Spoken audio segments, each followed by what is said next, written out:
Okay. It begins.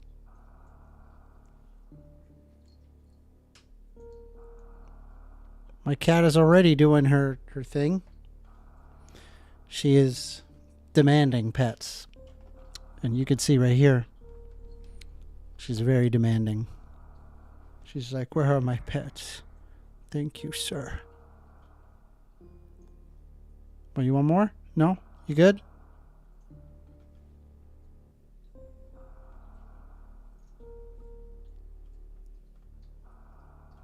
Such a pretty girl. Who's a pretty kitty?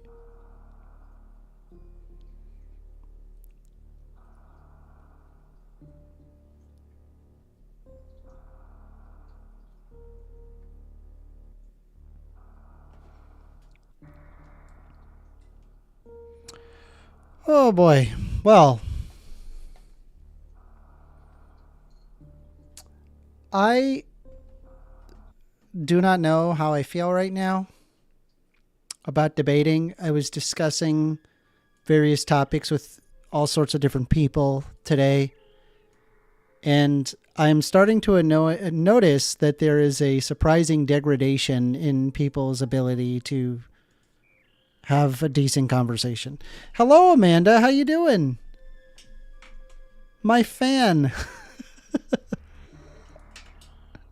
I have so few fans. It's crazy. But that's cool. It's appreciated one way or another. I really appreciate it. Well, we're going to start at roughly 6:30 as always. But we're going to just do a little bit of pregame, I suppose. My cat's right here. She's with me. She's laying down and messing around with all the stuff on my desk. She is now currently clawing at my phone.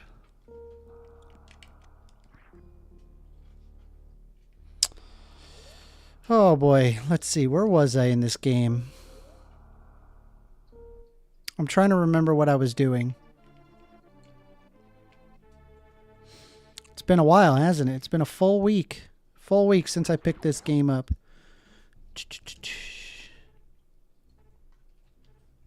Where are my powers? High jump boots. I got the charge beam. I got the morph ball. What? Pepper?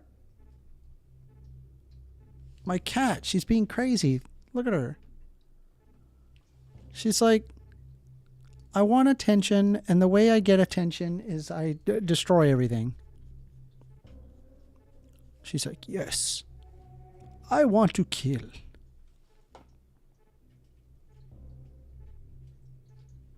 Look at her. Why? Why? She's like, for attention. That's why.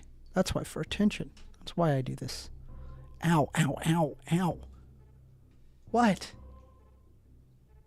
Little lady, what do you want? What do you want, little lady? Ow, she's biting me. Ow.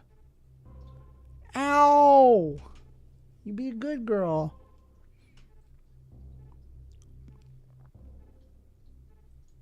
All right, is she gonna chill? Don't destroy my stuff, or I'll pet your belly. She doesn't like getting her belly pat. She does not like it. It's the number one way I can discipline her. I pet her on the belly. I'm gonna pet your belly if you mess with my phone.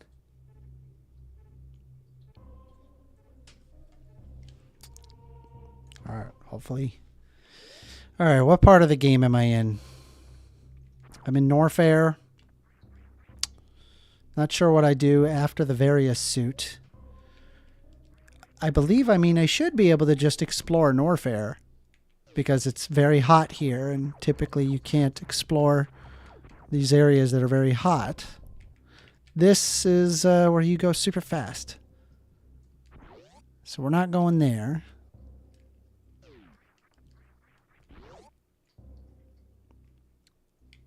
Let's figure this out. Maybe we can go down.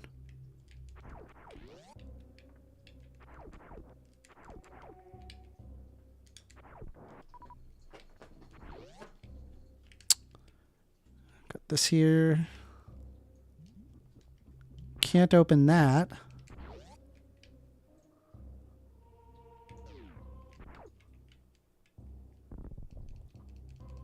Nothing there. Yeah, nothing there.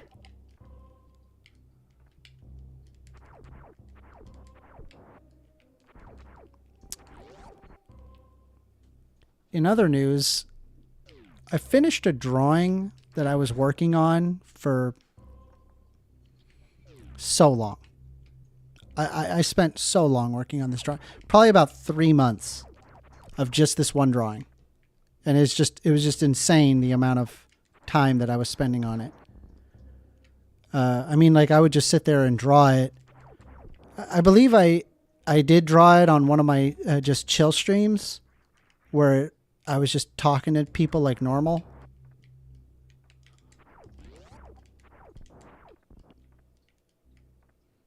Let's see here. There's got to be somewhere in Norfair that I can go. Maybe this way?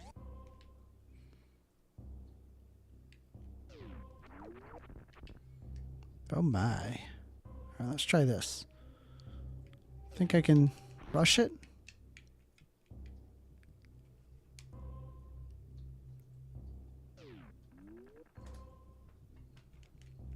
Oh.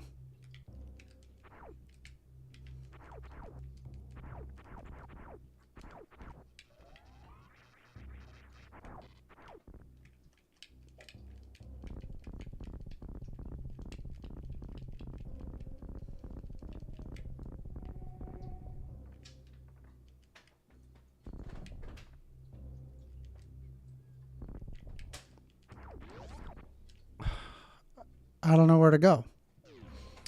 All right, well, we went there that way, that direction. I think we got one more spot we can go.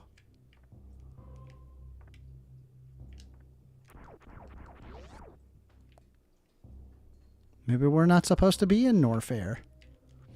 It's Norfair. It's not fair.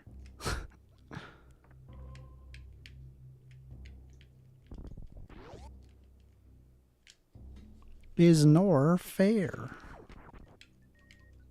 Dun, dun, dun. And what did I get here? I think it was the charge? I don't know. I could be wrong. Or, no, I think it was the high jump. Was it? I don't remember. It's probably the high jump. Because, like, yeah, right here, you got to do high jump to... Yeah, I'm pretty certain it was high jump. Oop. All right, so that's not where we need to be going. Oh, I just realized I got to get into the habit of looking at my right screen because it just looks better for the stream. Because here's the thing, right? Like, I'm like looking at my emulator, which is on my center screen. And it would just be better if I just, rather than play the game straight from the emulator, just play it from my screen recording, right? I mean, it's like slightly worse, but, you know, it's perfectly playable. That way I'm like actually facing the audience as opposed to like looking off to the side.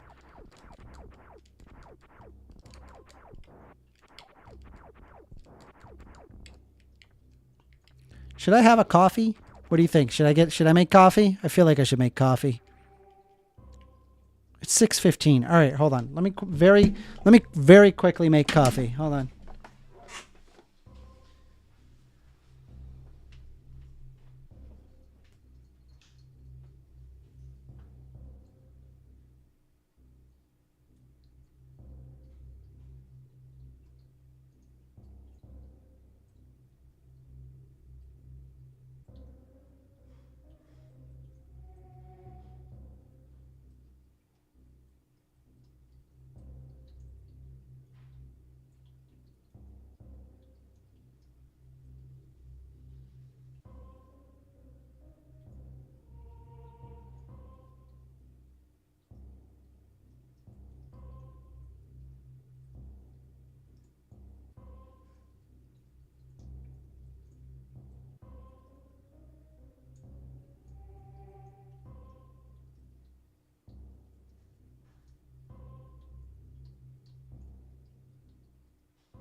Now, the downside about this is that as I'm making the coffee, that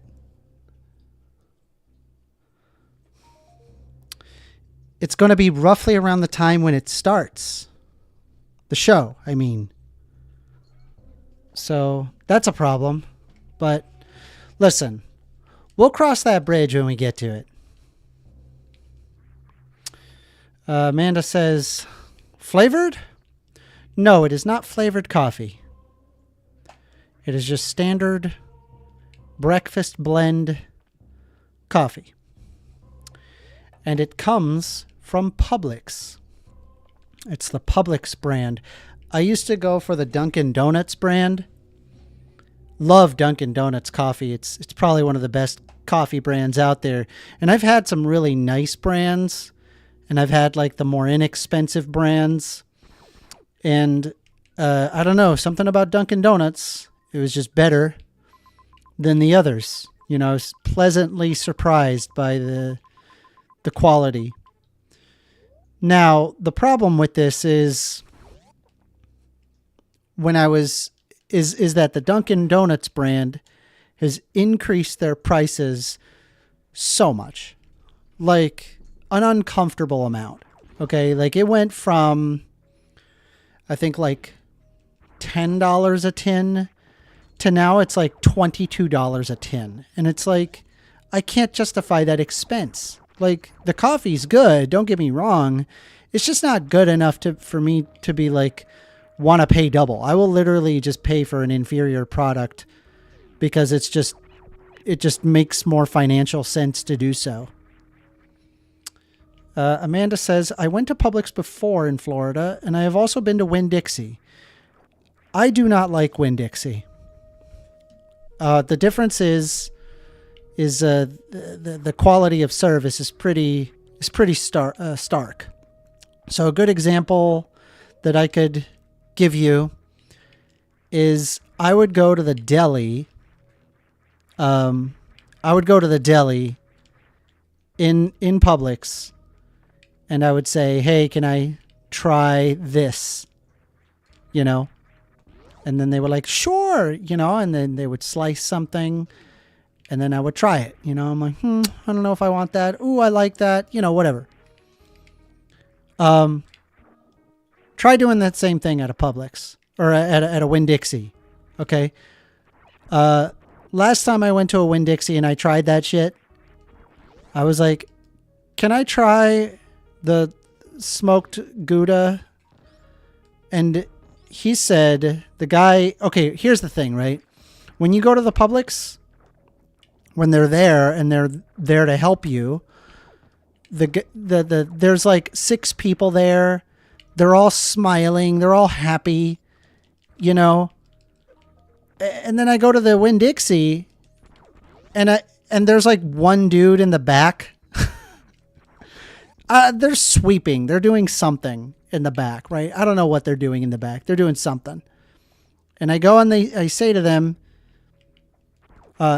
hello? You know, I'm like trying to look back there, right?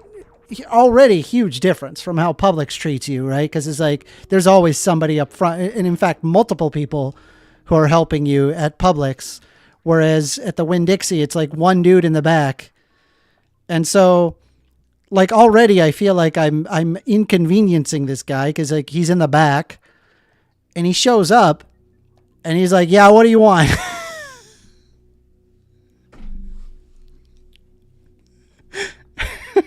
And I'm just like, can I try the smoked Gouda? And he's like, try. Like, he was flabbergasted that I asked to try something before I bought it. And when I realized that, you know, I was not at a Publix anymore, I was like, man, the quality of life is just so starkly different at a Publix than it is these other places. I just thought that was pretty funny.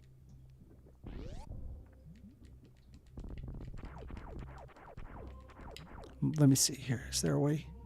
Oh, wait, I can do stuff. Huh, I can do stuff here. I haven't been here. Wait, Yeah, I haven't been here. Oh, I can do stuff.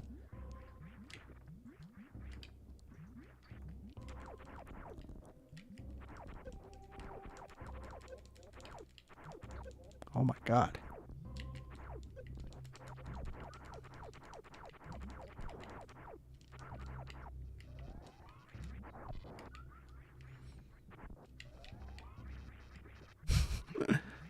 Anyway, that was my bit of a story from Publix and what it felt like.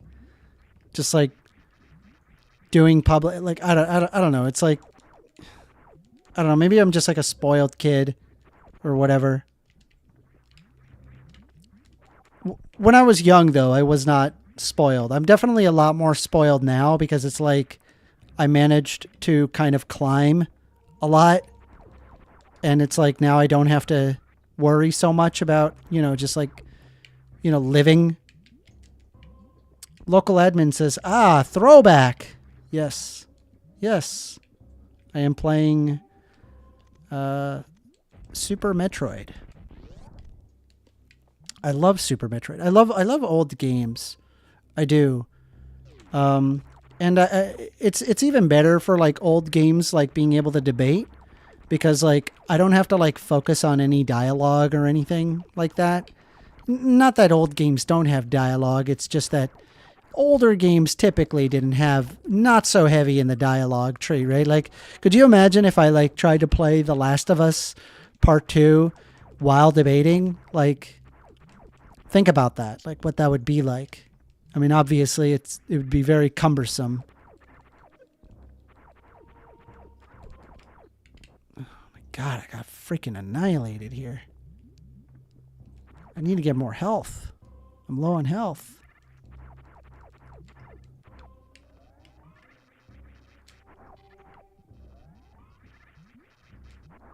There we go. Oh, shoot. There we go. Missile.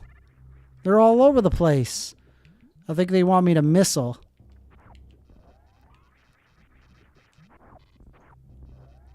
I don't want to jump down there because he's going to screw me up. All right.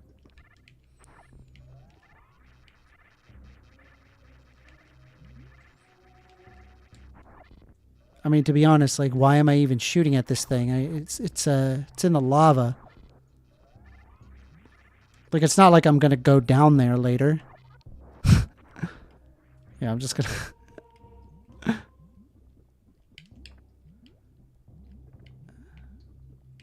Yes. Yes. So here we go. We got. What's going on over here? There's a. Whoa! Oh boy. Well, that's rising. We're just gonna. Oh boy. Keep going. Okay, I think. Can you jump, please? Thank you. Oh boy. Hit. Oh my god. I'm doing so bad. I'm dead. I'm dead. Oh my god. To like some regular old enemies. At least we know where to go, so that's good.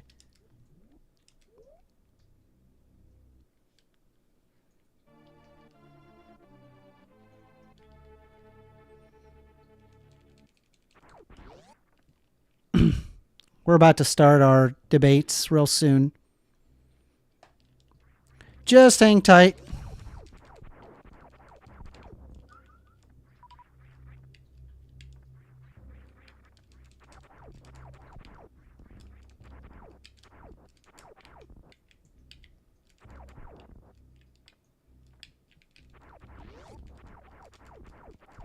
All right. Is this where we go? Yeah. I mean, I screwed up on these guys, so we're gonna.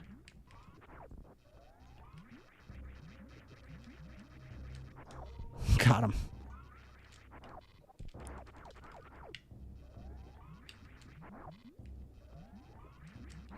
Oh, come on. There you go. All right, already I'm going to have a lot more health. Jumping in on it again. Yeah, no secret items in here, so 3, 4, 5. Anyway, how y'all doing? Amanda Thomas says, "Hey Amender, hope you had a wonderful Thanksgiving." I sure did.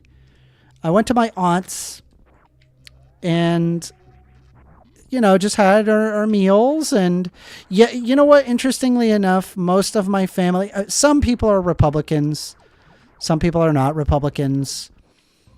And, it was relatively cordial. I mean, I think one person brought up politics, and it was not a Republican, but it was a Democrat that brought it up. And, it kind of died down on its own, because I think everybody was just kind of like in the realms of like, nobody wants to hear this.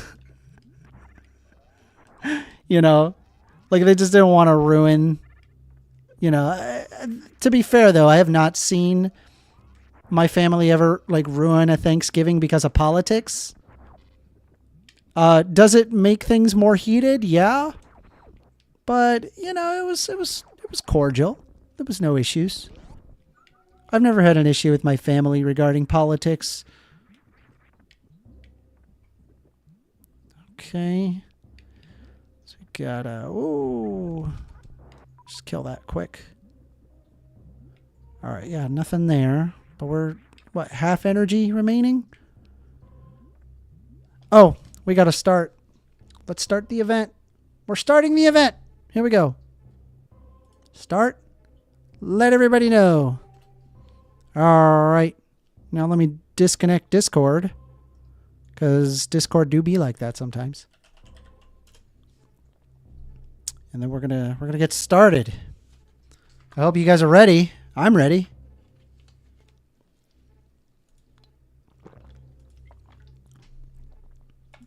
Yes.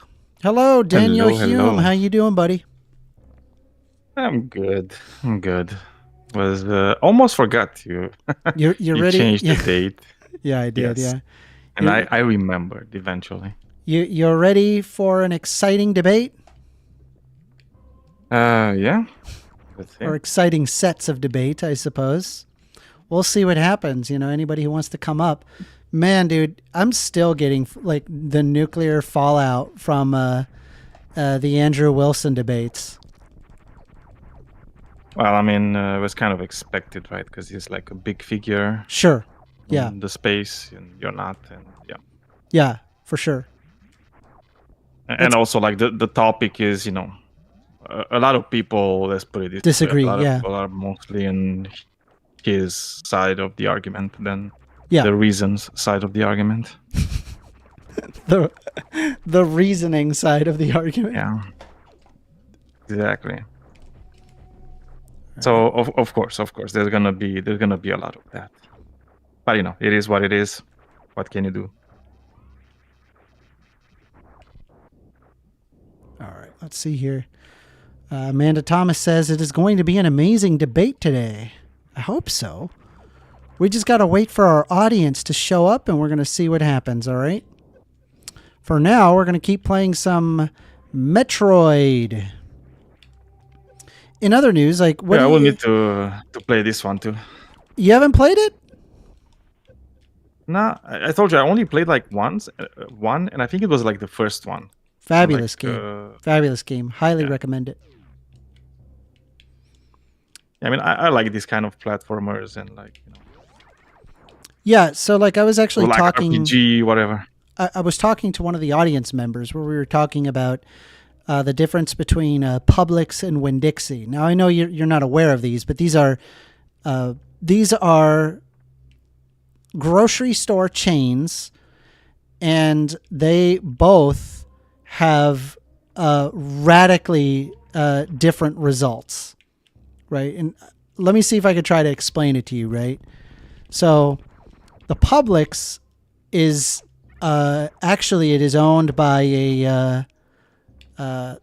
they treat their workers really good, and they offer them things like private stock options, as and their compensation is better. Whereas Winn-Dixie, they pay them like bare minimum, right? Okay. And Yeah. in Publix, right, they have a slogan, right, called Publix, where shopping is a pleasure, right? They try to emphasize like making it comfortable to be at a Publix. Do you see what I'm saying? Yeah. Winn-Dixie is not about that. What they're known for is very, very cheap Yeah. products. I was about to say Yes, that. they're known for very, very cheap. Hold on. Give me one quick second. I got to go collect my coffee. Wow, this is actually probably a good thing because there's nobody in the audience yet, but we'll wait. Hang tight. Apologies, keeping you on here. Just you don't have to say anything. I mean, I'll probably No just worries. cut No this out. worries. I hope it's good coffee. Although he's in America, so it's probably not that good coffee.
I apologize. I'm back.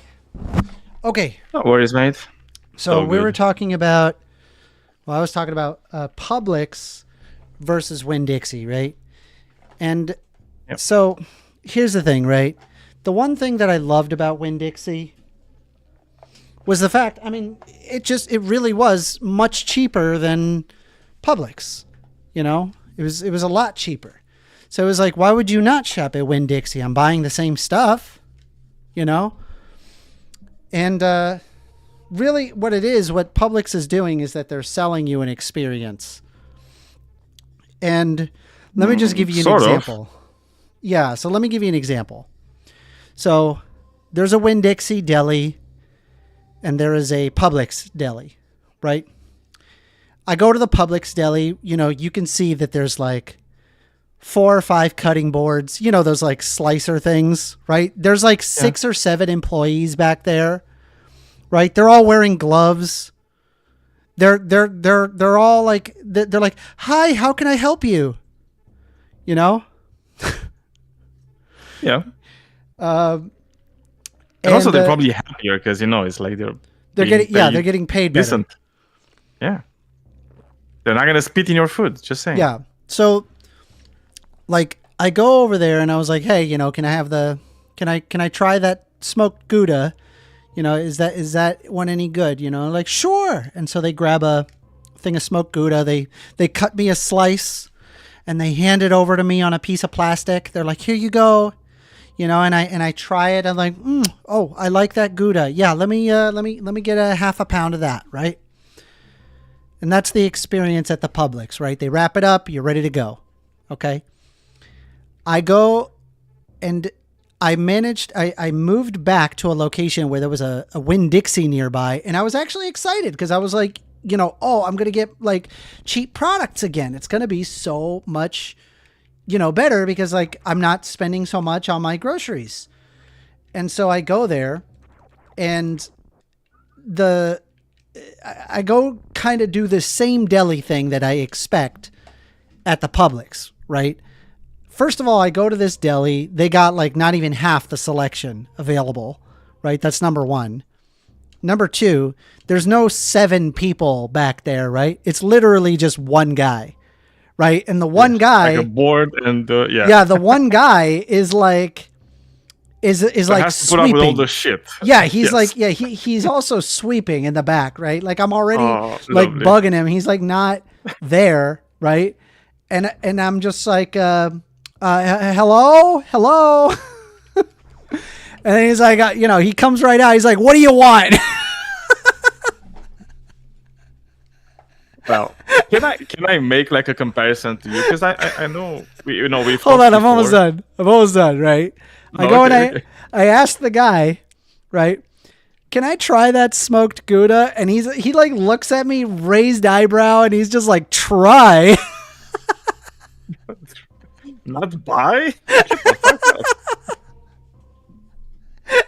And I was like, yeah, try. Like I felt so uncomfortable, like even like asking, because it felt like I was just pissing him off. Like I just like I how dare I ask to try the product, right? And it, it's like what you don't trust me, Giuseppe? Like I don't know.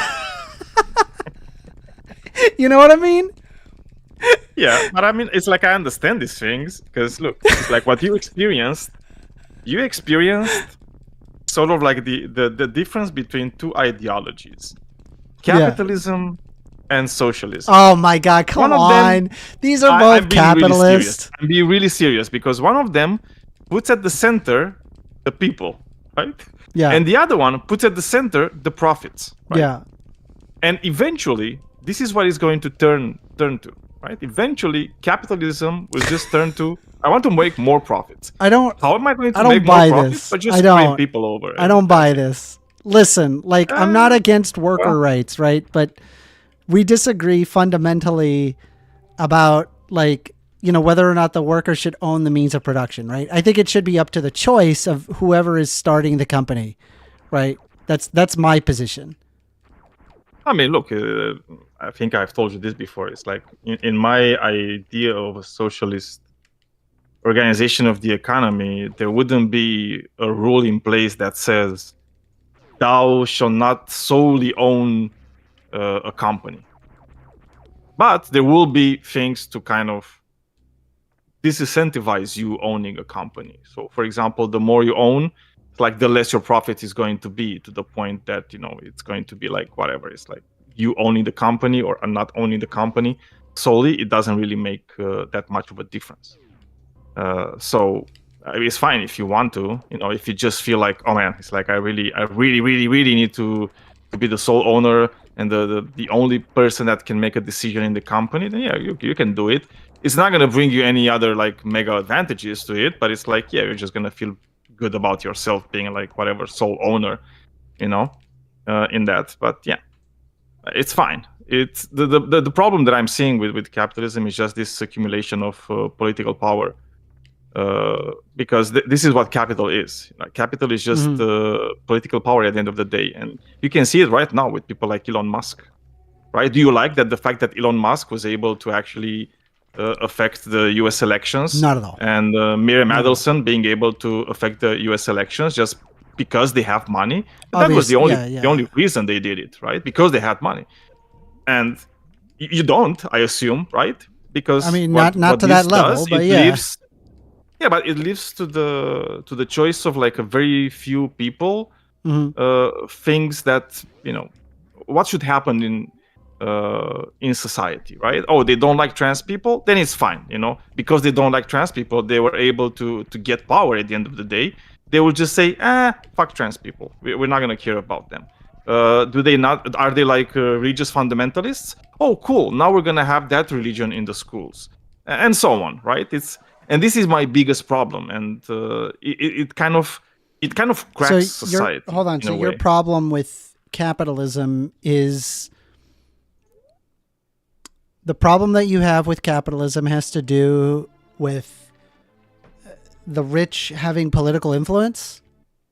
The rich having undue political influence. Okay, so So why not just I've like told you before, I think. have less lobbying and like No, but it's not gonna. So you're saying why not having less lobbying? The U.S. used to have less lobbying, and what happened? They did lobbying illegally, right? Let's say, and then they, through those illegal means, they affected people in order to make lobbying legal. And now you can't get rid of lobbying. Can you get rid of lobbying? Not really. Why? Because there's no political incentive to actually get rid of lobbying. well, so Right? believe So it or not, it's this kind of was that there was a particular there was actually a bill that was proposed. It didn't pass, but it was surprisingly close. Which means that like, I mean, I think it was off by like 2 votes, right? It was that close. If it's enough. Hmm?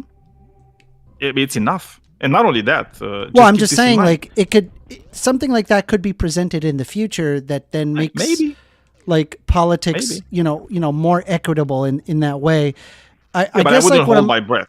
well, I guess what I'm trying to Like on that. say is like, I, want there to be like, I'm okay with the private ownership of the means of production. It's kind of my issue, right? Like, I would just like more emphasis on worker rights. Does that make sense? No, but I mean, I understand you, but this is kind of like somebody has like a big wound, and you're just like dressing it up with some whatever, and it's not really fixing the wound, so to speak. And it's good, right? They're gonna die slower, but eventually they're gonna die. And it's like I don't want the whole thing to die. I want us to be able to thrive. And as I said, I think like the more money you have, the more political power you're going to have, and the more you're going to be able to influence politics as a non-elected person. Mm-hmm. And this is I think where the problem is, because I don't have an issue with like elected representatives that can be held accountable by the voters. But especially when you look into a country like the US, you can see that it doesn't really matter, right? Like what the voters want doesn't really matter as much, and I think that's a big problem. I've told you before, the way I got to socialism was through democracy. I want more democracy, not less democracy. And what I feel is happening, capitalism, right? Especially when it gets like more laissez-faire. Well, let me right? let me throw it something kind your of way. snubs democracy. Let me throw something your way, and you tell me what you think about it. Just give me one quick second. I'm gonna pull it up. Hold on. It's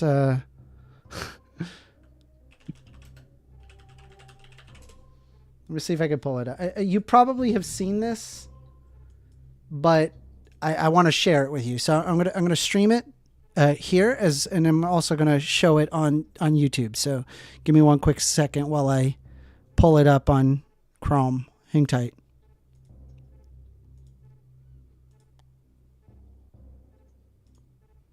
Wow, what is happening with my screen? All right, give me a sec while I fix that.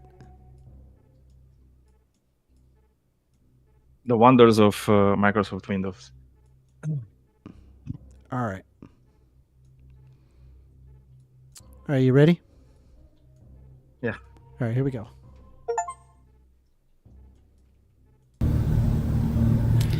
Because democracy basically means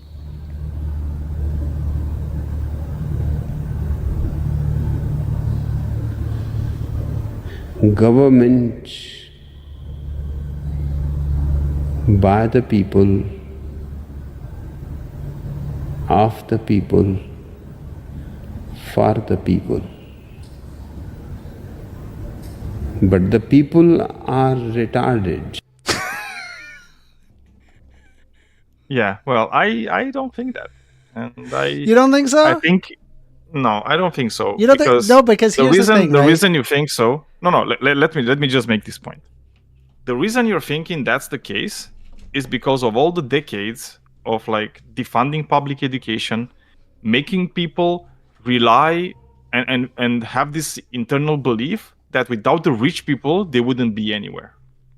And I don't think that is the case. I think it's just like it's something that was induced in the public mentality of people. It's like, no, you're just, people are just stupid. You can't just let it to the masses. It's like the masses are stupid. That we need these enlightened despots that can just rule society from their high vantage point, from their illumined mindsets. And that's but bullshit. like, I don't believe in It's not that the either, case. man. I'm saying that like people, like you've heard like democracy where 51% can take away the rights of the 49%. I completely agree with that.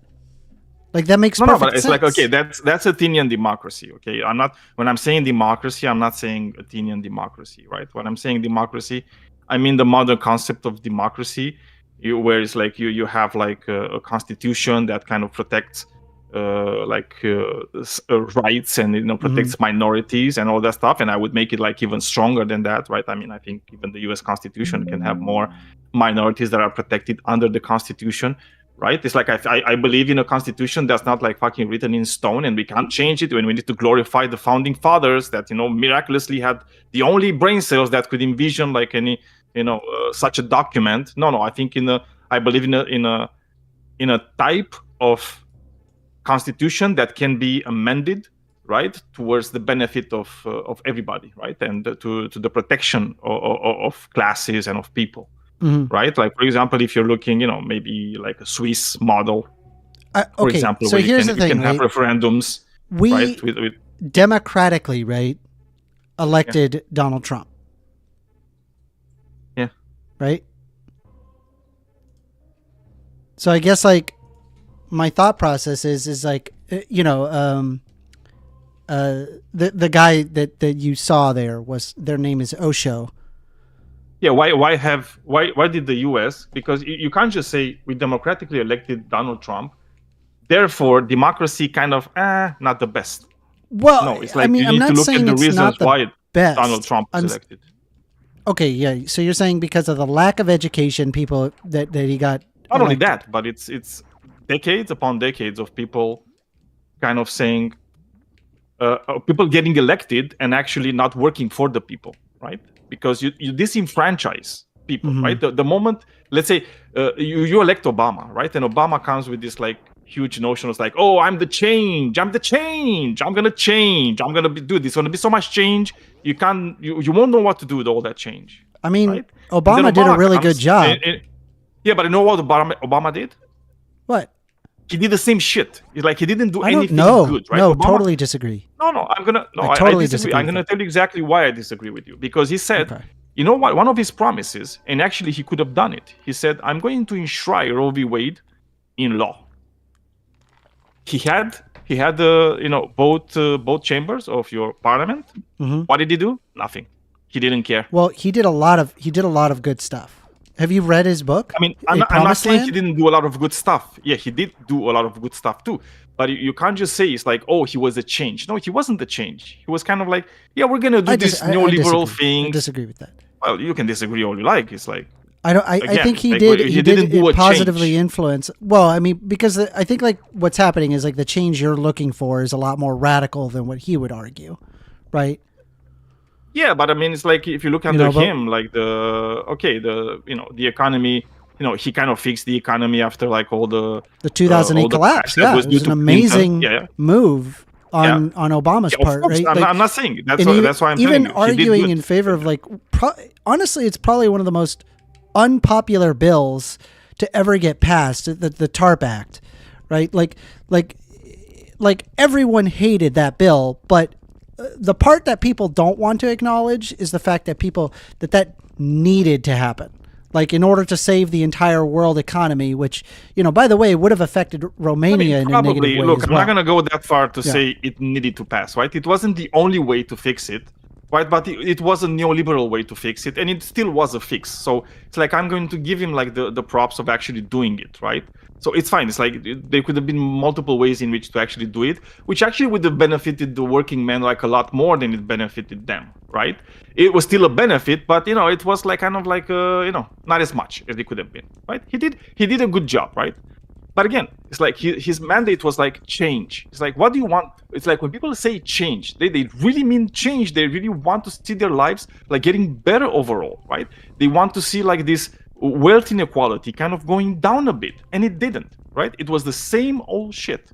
It was the same old shit, and that same old shit, right? People understood it. People feel that it's the same old shit, right? Just repackaged and sold as being some new type of shit that is like way better, and it wasn't. And then because of that, people got disenfranchised, right? And then when somebody like Trump came along with this populist rhetoric, which obviously he wasn't, he never meant to keep his word, right? He never meant to do what he was saying he was going to do. But people still want to believe. People still want somebody that promises them change, right? And I'm telling you, yeah, if it was Bernie versus Trump in 2016, most likely Bernie would have won. You think? Because Bernie had also a populist. I mean, yeah, I know like the Democrats populist just kind of rhetoric, but pushed to the Bernie left. off to the side, but I believe that the reason why they did that was because they saw that Hillary They were Clinton was threatened. polling better, so they did that. No, No, they no, didn't. no, Hillary they were just Clinton- threatened. What? They were threatened by the message because they didn't look like one of the things you can trust No, I disagree with Democrats to that. do is to move to the right all the time. Well, I just disagree. All the with time. that. Look, what do you mean? It's like Well, I don't Hillary believe that they Clinton were did threatened. that. Like they genuinely considered him, and they looked I at the don't think that's the polling case. and came to their conclusions. Right? They didn't feel like that they're threatened. by I don't Bernie think you Sanders, have right? any. I don't think you have any evidence for that actually being the case. I think they were just because I look, mean, like, not other than, even like- not even Bernie thought that his campaign is going to be good, right? But you could see it's like he didn't expect his campaign to be good because he had that type of campaign for a lot of years before. Yeah. It wasn't the first time. But that was the moment where the people were as I said, the people were disenfranchised and they were looking for somebody with a different message, with a populist message, somebody that they believed actually cared about them, right? And the thing is, it's like they had that in the Republican Party with Trump, right? So they had the populist right winger, Yeah. but there was a chance to also have a populist left wing with Bernie. But the problem is that the Democrat establishment was really scared about that. It's like, oh, we don't want that. It's like, oh, we're just gonna Yeah, lose. I mean, if we I just if we don't. have this. I mean, like I've read Yeah, but multiple books about you're like saying- not just like the Bernie, but you're like the saying, Bernie like, run, they're but as looking well at, as reading multiple like powerful like people in Democratic positions. People like Nancy Pelosi, for example. They, from what appeared to be communicated, was that they considered Bernie, but they just found that he wasn't polling as good as Hillary Clinton. They felt that he was too extreme, right? And that's I don't believe I don't buy that. okay. All right. I mean, I don't buy I that, don't have because any evidence I heard- outside of that. Yeah, this is the thing. It's like I heard multiple people saying that.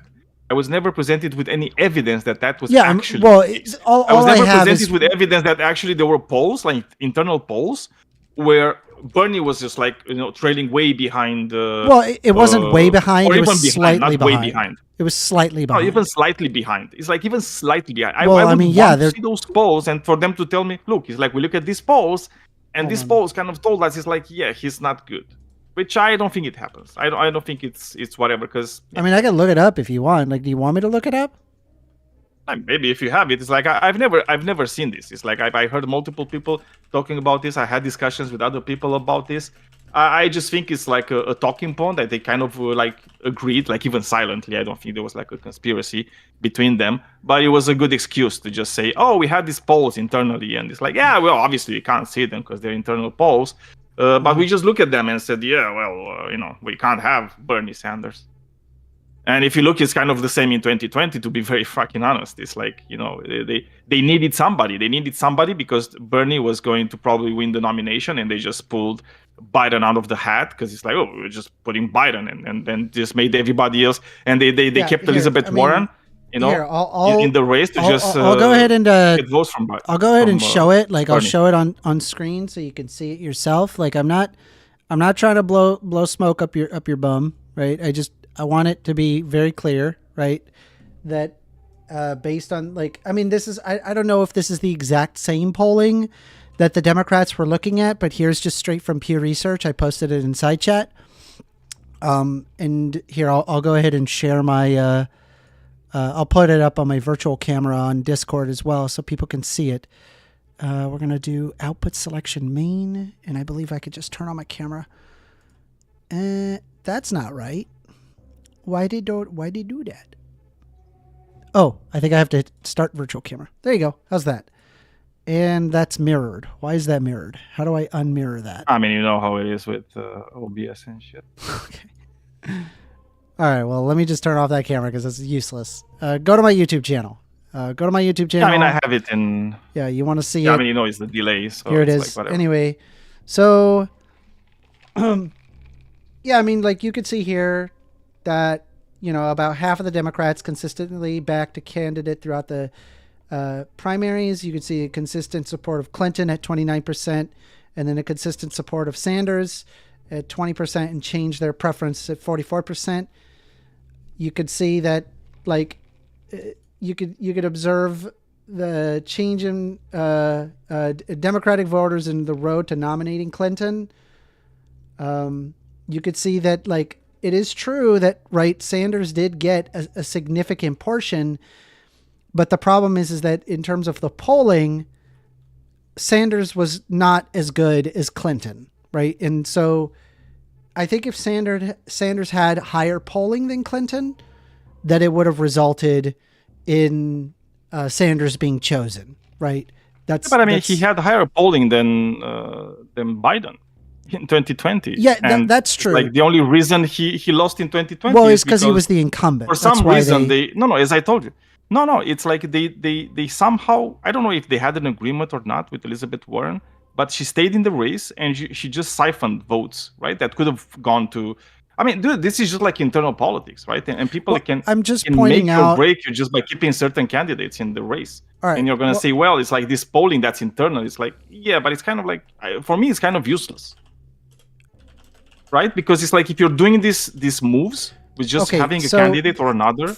From what I could observe, right, when it came to specifically, whether or not Biden or Sanders would have done better, the reality is in American politics is that whoever is the current incumbent president, they basically just they push that over to the president, right? Because they want them for a second term. That's every single time that whoever is the president, they always do that.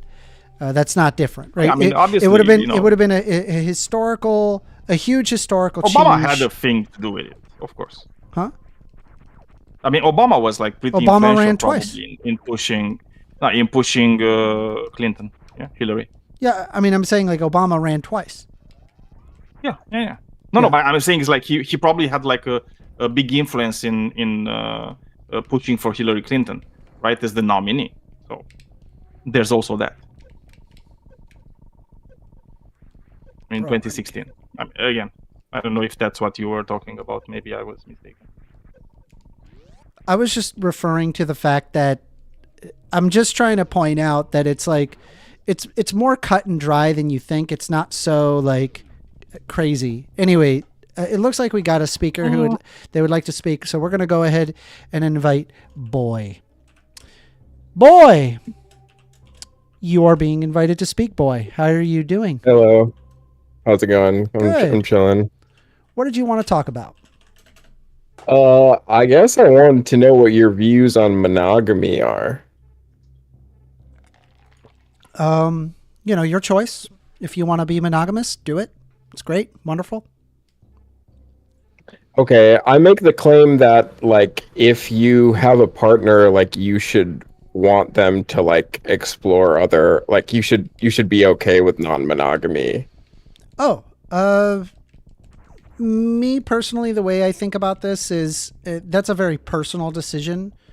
And I just think that if you are going to make a personal decision like that, like you really just, should just have consent of, the person you're with.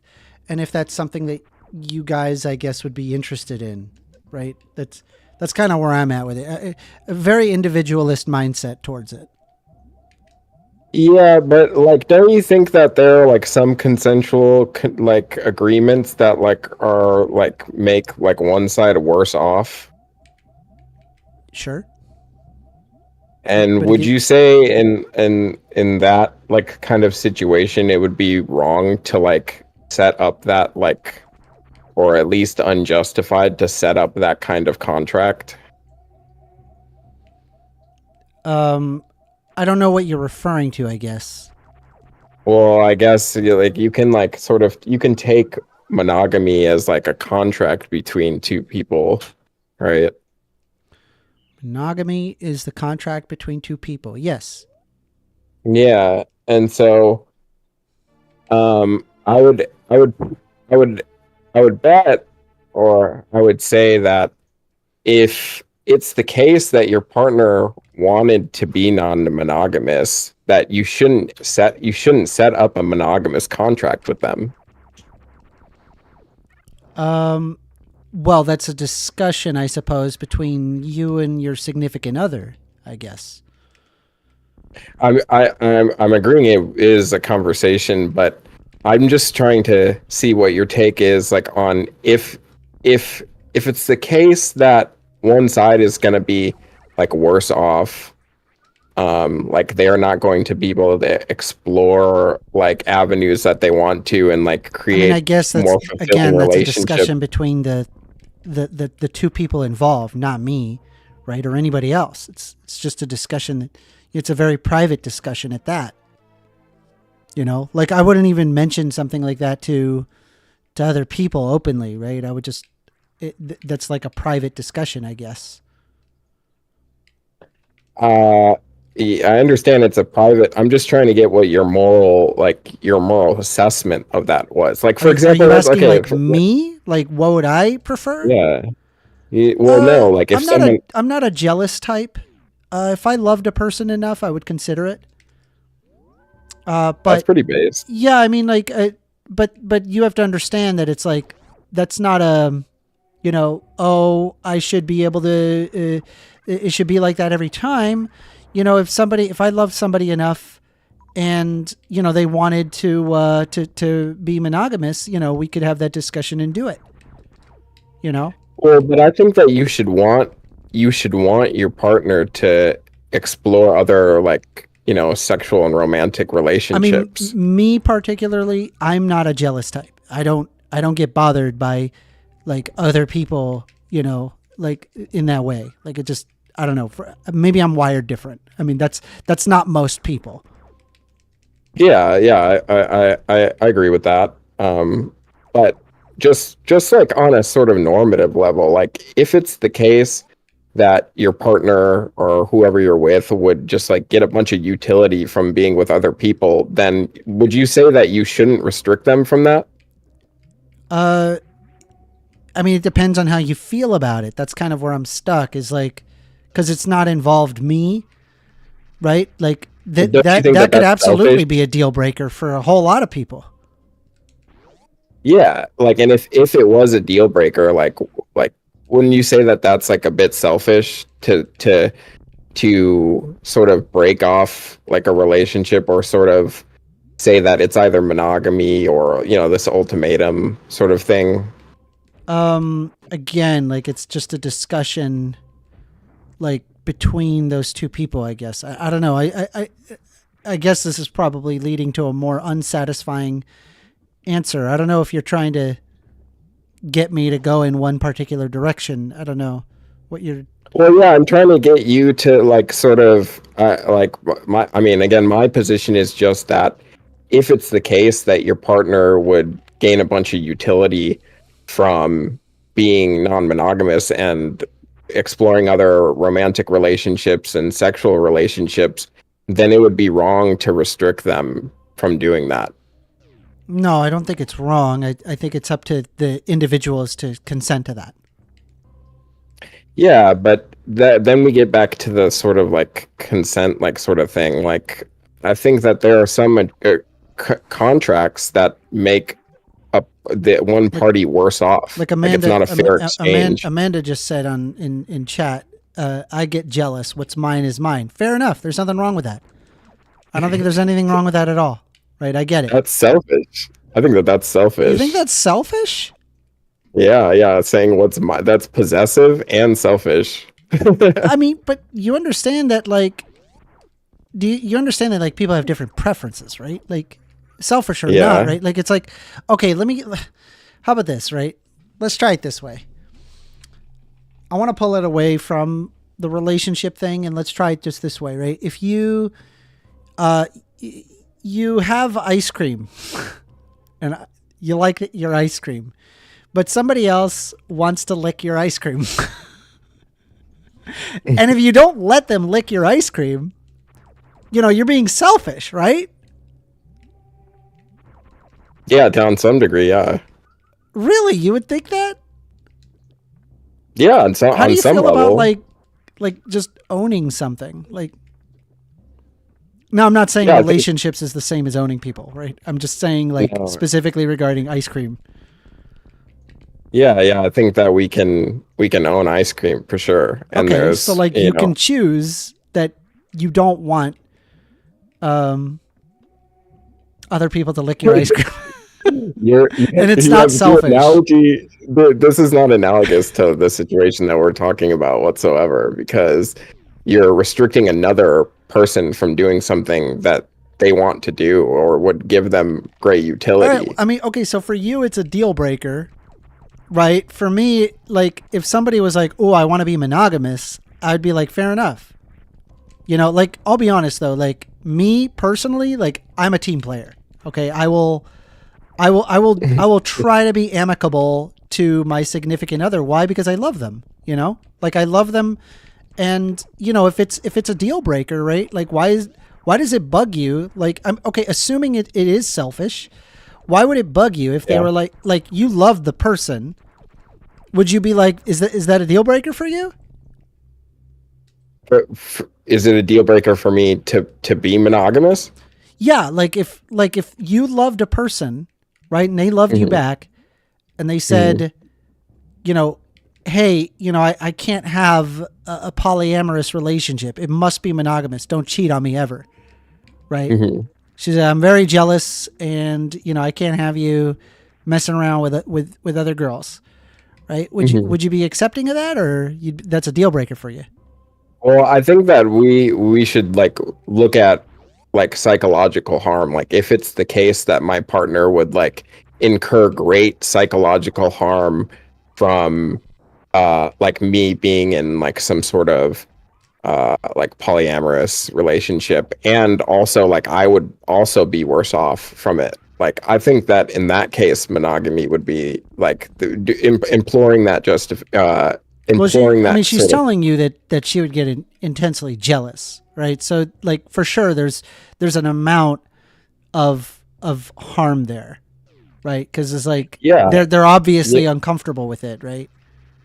Yeah. I think it would, if there's great psychological harm for both parties, like if they were to not be monogamous, I think that it's fine there. But I also think that both parties should work towards not being jealous and work towards being in a non-monogamous relationship. I'm sorry, I'm just laughing at what a comment says. They said, I'd share my ice cream with you, Amender.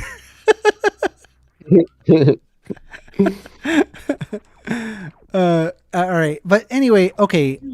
I thought of I lost my train of thought, but I was thinking of an analogy of this. Here's a good analogy. You know what? Okay, let's say for example let's assume that you're into kinky stuff, right? You're into some freaky stuff in the bed, right? And the other one is not, right? Like, would you like that? Oh, it's disrespectful of you. It's selfish of you to not be into this. That's not analogous. Why do you think why that's not? analogous? How is that not analogous? That's super analogous. I literally went. I was like, I need to come up with a way where this person that there's still a person and it's not like an object, right? So, and by the way, your polyamorous argument, right? It absolutely could be that, right? No, because it could be a fetish. Well, but it doesn't matter what the motivation is, right? Because the result is the same. No. Right? You're not talking about a restriction on your partner. Like, here's a good analogy for you. Well, no, it is Let's a say restriction. It's like I don't want you to do any kink play in the bed, right? That is a restriction on the partner. no. You're saying that you're saying wait. So it's you're saying that your partner wants to do X, Y, and Z, like in the bed. And you're like, no, I don't want to do that. Yeah, I think in that case there's not great psychological harm there, You and don't it think there can't be also great psychological harm, like forcing somebody to do your kink? yeah, I don't think so. That's And wild. of course, like there's like a bodily autonomy sort of, as H was saying in the comments, there's a bodily autonomy sort of consideration there. But I think, what about this? Like, let's say that your partner just says that you're not allowed to have any more friends. Yeah. Would that be wrong? I mean, for me, that yeah, super wrong. But some people would be like, okay. Like that's kind of Do you where I think get it's into needed? the realm of like, oh, it depends on the situation. Do you think it would be? Do you think it'd be wrong for someone to tell their partner they can't have any more friends? Again, that's a discussion between. I don't think it's inherently wrong. If both parties agree to that. Okay, and what if your partner told you you couldn't have any more friends, like black friends? I don't think it is wrong if both parties agree. Yeah.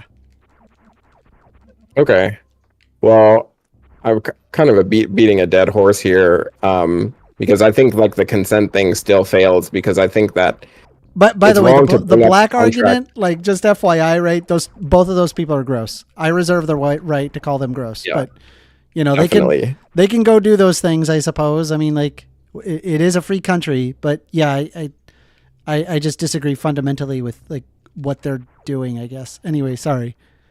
Hmm. So would you then say it was like gross for that to just be bumped up to sexual and romantic partners? I'm sorry. Repeat that question. So you think it's gross for someone to say that their partner can't have any more friends? You think it's gross that for someone to tell their partner they can't have any more black because friends? you created a racial implication to it, right? Like the others are relatively benign. It's just a preference thing. Whereas like that particular preference is like there on the basis of discriminating against groups of individuals.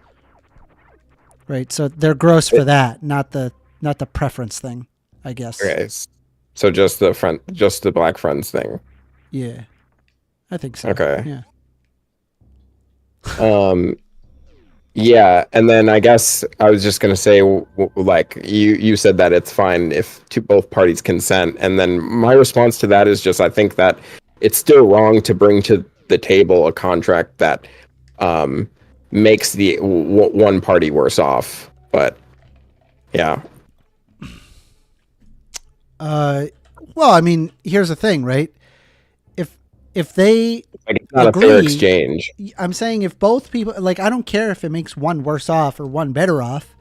You know, the point is that both parties agree, right? And mind you, like assuming, right, no coercion there, right? One is perfectly happy in taking a sacrifice. Mm-hmm. You know, like here, how about this? Like, let's say for example, if your significant other like comes down with like a terminal illness, right? And you basically have to take care of them. You know, like it would behoove you to take care of them, right? I mean, you're under no obligation to actually take care of them, but I mean, it would behoove you to do so, right? Mm-hmm. Mm-hmm. Like it would be the right thing to do. It's kind of my thought on that. Well, what about like, let's say there's like a doctor, let's say there's like a woman who goes into like a doctor's office and the doctor, like the woman's son is on the brink of death, and the doctor says, hey, like I'll save your son's life, but you have to be my slave. Like, but that's a consensual. That would be a consensual agreement. But do you think that it's okay for the doctor to like say Well, that and ask I that? said like under the pretense that it's free from coercion. You've added coercion to it. Well, let's just say there's no. Let's just take away the coercion, right? Let's just say that So then, what the is it if doctor it's not a doctor just gonna kill your child? They're not gonna take care of your child. well, no, he's not gonna. He's not gonna kill it. He's not gonna kill He's your not gonna child. take care of your child. Like, He's just gonna refuse. Yeah. You could just you could just hand wave the you just call that an incentive there. I don't know where to go with this. I'm just trying to say. I don't know where to go with this. I'm just trying to tell you that, or sort of elucidate the fact that like unfair exchanges aren't still, unfair exchanges can be unjustified, even if they are consensual. Yeah, I mean, I agree with you in terms of like coercion. Yeah, I think that. I think that even if there's no coercion, so what's your point of this like polyamory? Like you're basically like correct me if I'm wrong, but it sounds to me that you're arguing that that the norm ought be polyamory, right? And it should be considered as selfish to be monogamous. I don't know if I would make that claim. I just think that if you have a partner, it should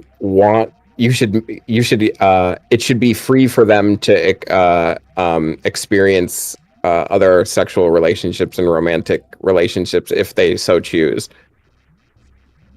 I guess, but I guess like my concern is that like I guess I just don't know where you're going with this. Like I personally just think that like that's just the claim. Huh? That's the whole thing. Yeah, that's the claim that I was making. So there's a term for this, and I cringe in using this term, but it is appropriate in this like because like the argument is it appears that you have more, you seem to want to be more in favor of cuckoldry. What? Yes.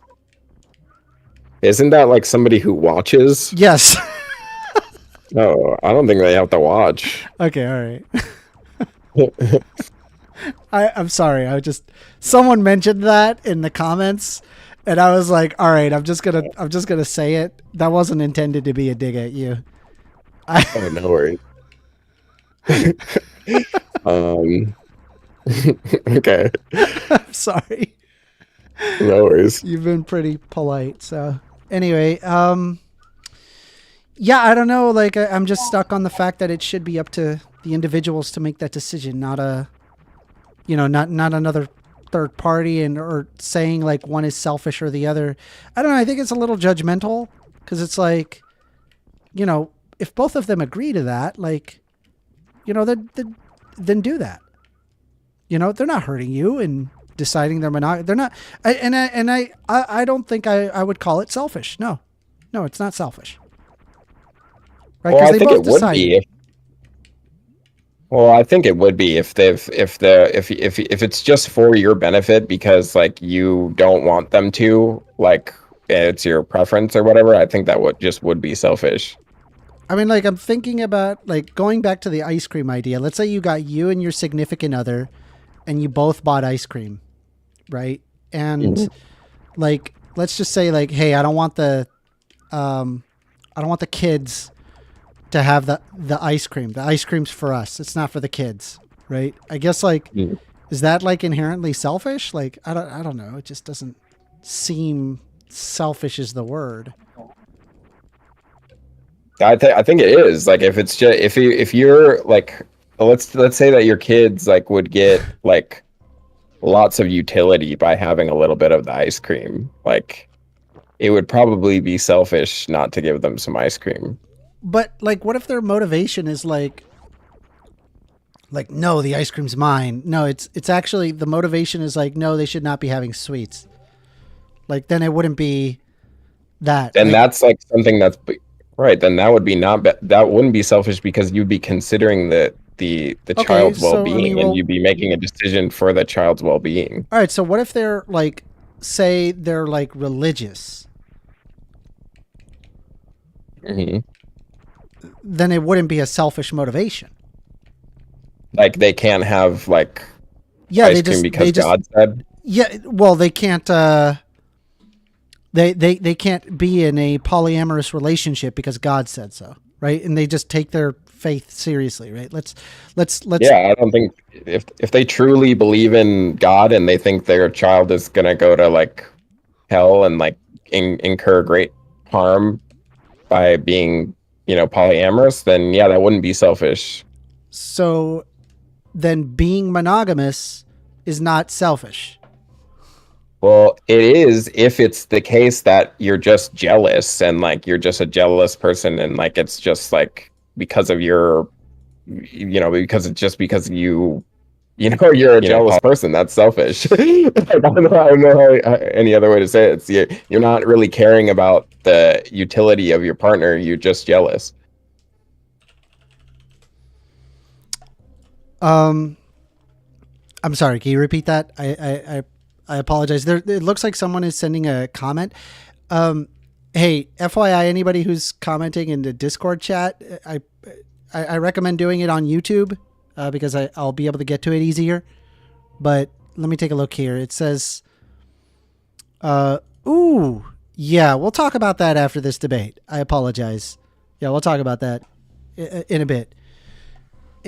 Okay, so go ahead and ask your question one more time. My fault. That's my bad. I didn't ask a question. You like gave an analogy of like someone who's religious, and then you said therefore like it's the same with monogamy, and I'm saying no. In the case of monogamy, or in most cases of monogamy, you said the it was person is selfish, just right? jealous. And I gave you an example Yeah. where it's not selfish, right? So not all.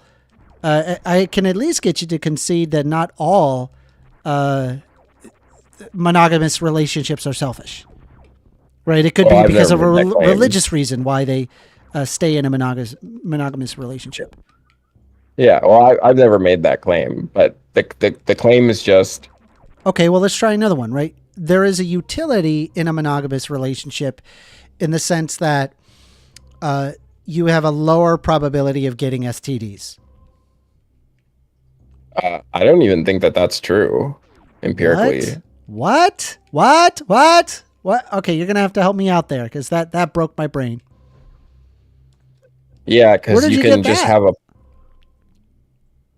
Well, I'm just not sold on. I've never seen any empirics on polyamorous relationships versus Having more monogamous STDs? relationships. Well, I don't have to do Yeah. any study on that. I can already just tell you, right? People have an ill, will have may have a form of an STI, and if you're with only one person, that would only reduce you down to the amount of STIs that person has, and so therefore would have less chance of contracting an STI.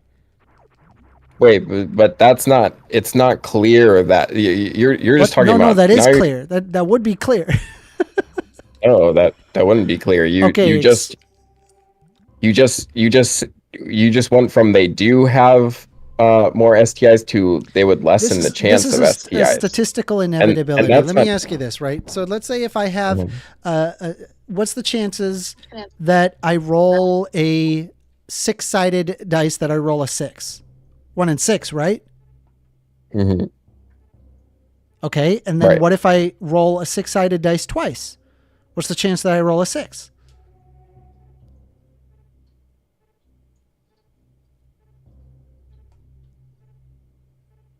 Wait, sorry.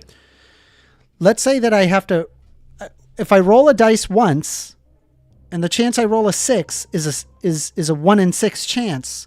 What's the chances that I roll a 6 if I roll 2 6-sided dice? It's just going to be double that. Okay, so it would be 1 in 3. Yeah. Okay, so it lowers the probability. Right, but I'm sorry, it polyamorous increases people, the probability. So okay, so if a person, right, is going around messing around with all sorts of people, the more people you mess around with, the higher the probability of an STI. Like that's not a hot take. That would logically follow. well, no, it wouldn't, because yeah, and H is just saying it in the case, in the comment section. Yeah, poly people like are more likely to get tested and be more sexually responsible. And so yeah, like and also there's like a lot of, yeah, I think you're presupposing like a lot of sort of norms that you think poly people abide by, that such as it's just like random, like having sex with random people, or like not really being careful about who you have sex with and things like that. Also, you can have a poly person that it's just open to have sex with other people, and they just don't do it also.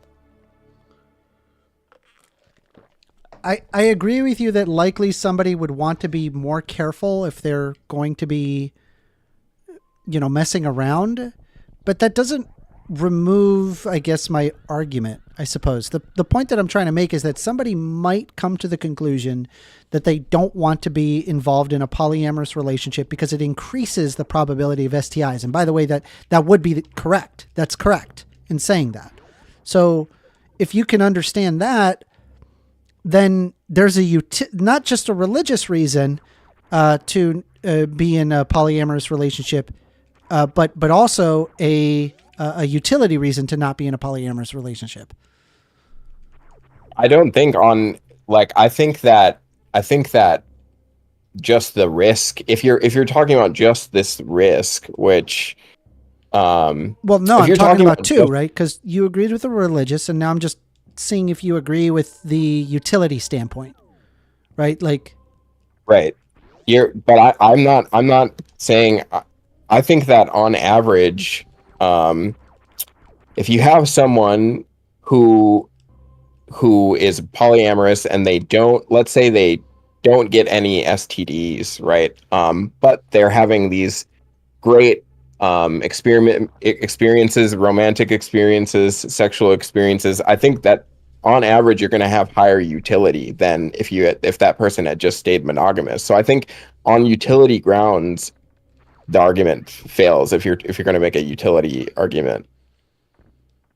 no, I don't think so, because the probability is still higher. Like that is a reasonable understanding, even if they're completely incorrect. Like they can perfectly avoid STIs, right? That concern is still there, right? Because all it takes is one time for them to Right, screw up, and so like when it's just between two people, that reduces the overall amount of STIs. So like that's not an unfounded thing to say.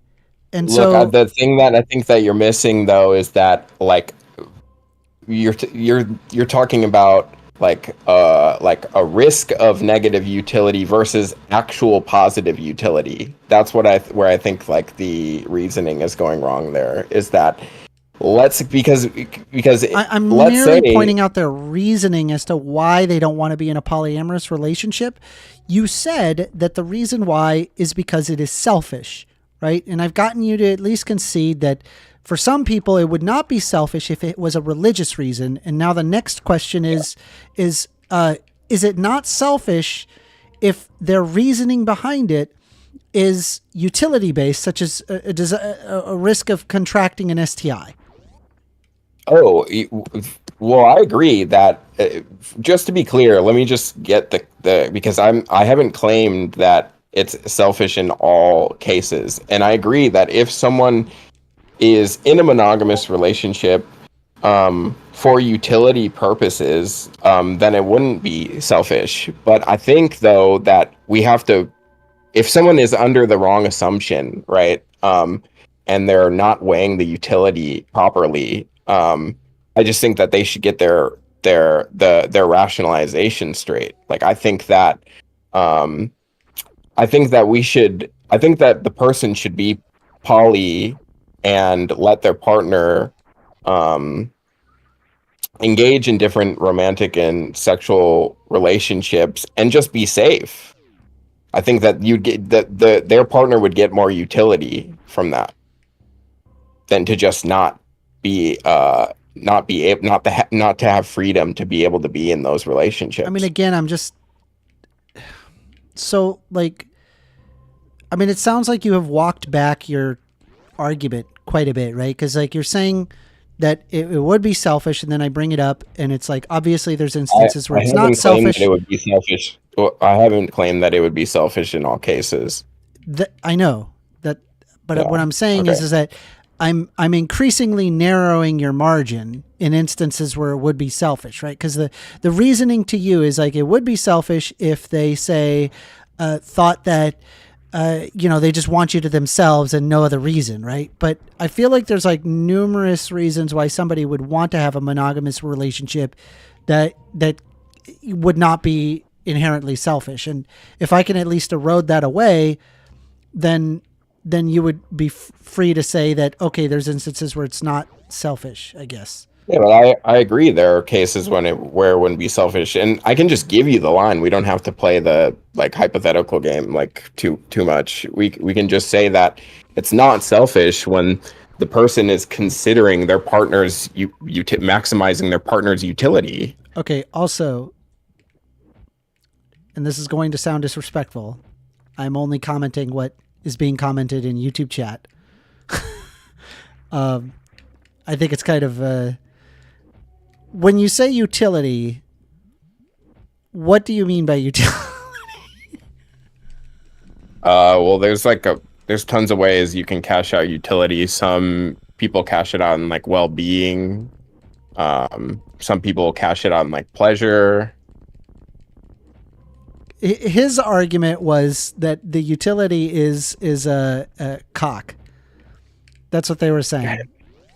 Oh, Just I cock. guess that is funny. Cock is the utility. Yeah. I don't know how you feel about that. I'm sorry. I'm not trying to be disrespectful. That's It's what all they're good. saying. I'm all good. But yeah, I think it's easy. I think that it's just the cases where you're not thinking about maximizing your partner's utility. That's when it would be selfish. For example, cases like the person that was in your chat who just said they get jealous. I think that's pretty selfish. I don't think so. I don't think it's selfish. Well, that's just. I mean, I'm pretty sure it's just like the definition of selfish. It's just like the reason is. I think I got you here, right? So it's no secret that we've kind of been pushed towards monogamy, and it's we could probably say that maybe Victorian culture has something to do with that, right? Mm-hmm. So if we like effectively grew up in that, like we're basically trained to be that way, Yeah. wouldn't it be fair to say that it's not selfish, but that it's cultural? Well, I think that we can be conditioned into doing something that makes someone have like less utility. For example, people like sort of. Yeah, and I think that we should change in those cases, or in a lot of those cases, we should change society such that we don't have these stigmas and things like that, so that we can have people maximize their utility. So yeah, I think we should probably try and fight some of those cultural norms that sometimes lead people to make decisions. But I guess my question is that selfish? Well, I think it is selfish. I'm saying if they're a victim of their own environment, how could it be selfish? They're not even aware that they're doing it. Well, I think the person that said that they're jealous, or they're aware that they're jealous. I mean, and people can be, you can be culturally sort of like, brainwashed into being jealous. I'm not denying that, but nonetheless, it is still being jealous, and it would be considered selfish. In your eyes. Well, it just. Well, but here's the thing, right? Like the problem that I'm having is the problem that I'm having is that you could just be the product of, your surroundings, and so you wouldn't even be aware of it. And so I don't even think you would be selfish, right? Because there's this. What do you mean? What do you mean not aware of it? What do you mean? Of there being I guess not being aware that it's a selfish action, I guess. Like, hey, so then, if you're not aware that predicate you're being... of is it? Well, I guess like intent matters, right? I believe that intent matters, right? Well, you could even argue that maybe the end of it is selfish, but if their intent of it is not selfish, then I guess it's like wouldn't effectively be selfish. It would just be like you're a product of your environment. So I don't know. I think my logic here stands a bit. I don't think so. I think you can probably. I think you can unintentionally be selfish for sure. Yeah, I think that's like, and really just easy to show. One of the commenters on the YouTube channel says, "1stAmender, I am going to wash my utility." Bro. Yeah. I mean, that's funny. I'm sorry. That's very funny. Anyway, that's all good. Yeah, I mean, I think doing things intentionally, like doing bad things intentionally, is worse than probably doing a bad thing unintentionally. But nonetheless, it's still. I mean, it's pretty weird. Bad. It's pretty weird to expect of somebody that you're going to let them have your ice cream. Right? Like random kid comes up to you. Can I have some of your ice cream? And you're just like holding this like drippy cone. And you're like, what? I'm just going to let this random kid lick my ice cream? I don't know where this kid's been. Yeah. Well, I mean, I think. But maybe culturally, right? You have been conditioned to being selfish. And really the reality is you really should be sharing that ice cream with that kid. Well, maybe. I mean, it might be the case. I don't know. No, so that's what I mean. Like intent matters. Like I just don't think that like it's inherently selfish. I really don't. I think so. I think that is the case. I'm gonna die on this hill. That's fine. I mean, I hear you. I hear we've sort of been going around the track there, but I do think that I think that even if you don't know that you're being selfish, you can be selfish, and so. Yeah, I think I would just stick with that. Okay. Well, do you got anything else for me? I don't know. I'm trying to. You're trying to poke holes in my logic. No, I don't blame pretty, that. Lots of people love doing that. Now. There's a lot of people that really, really very much don't like me. But that doesn't bother me. I hear you. I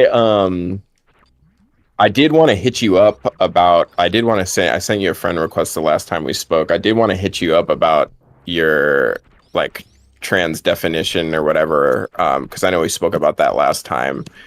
I wanted to see if I can give you a different definition that's like less wordy that you might like to use in conversations. And then I wanted to try to move you to veganism, but I know we spoke about that last time as well. The veganism discussion. Yeah. Yeah. Well, we can leave it. We'll leave it to one topic at a time, I suppose. It's nice talking to you, buddy. I appreciate it. All right, you as well. Yeah. Alrighty. All right, we're gonna go ahead and we're gonna move on here. What's our timestamp? 1:35:20.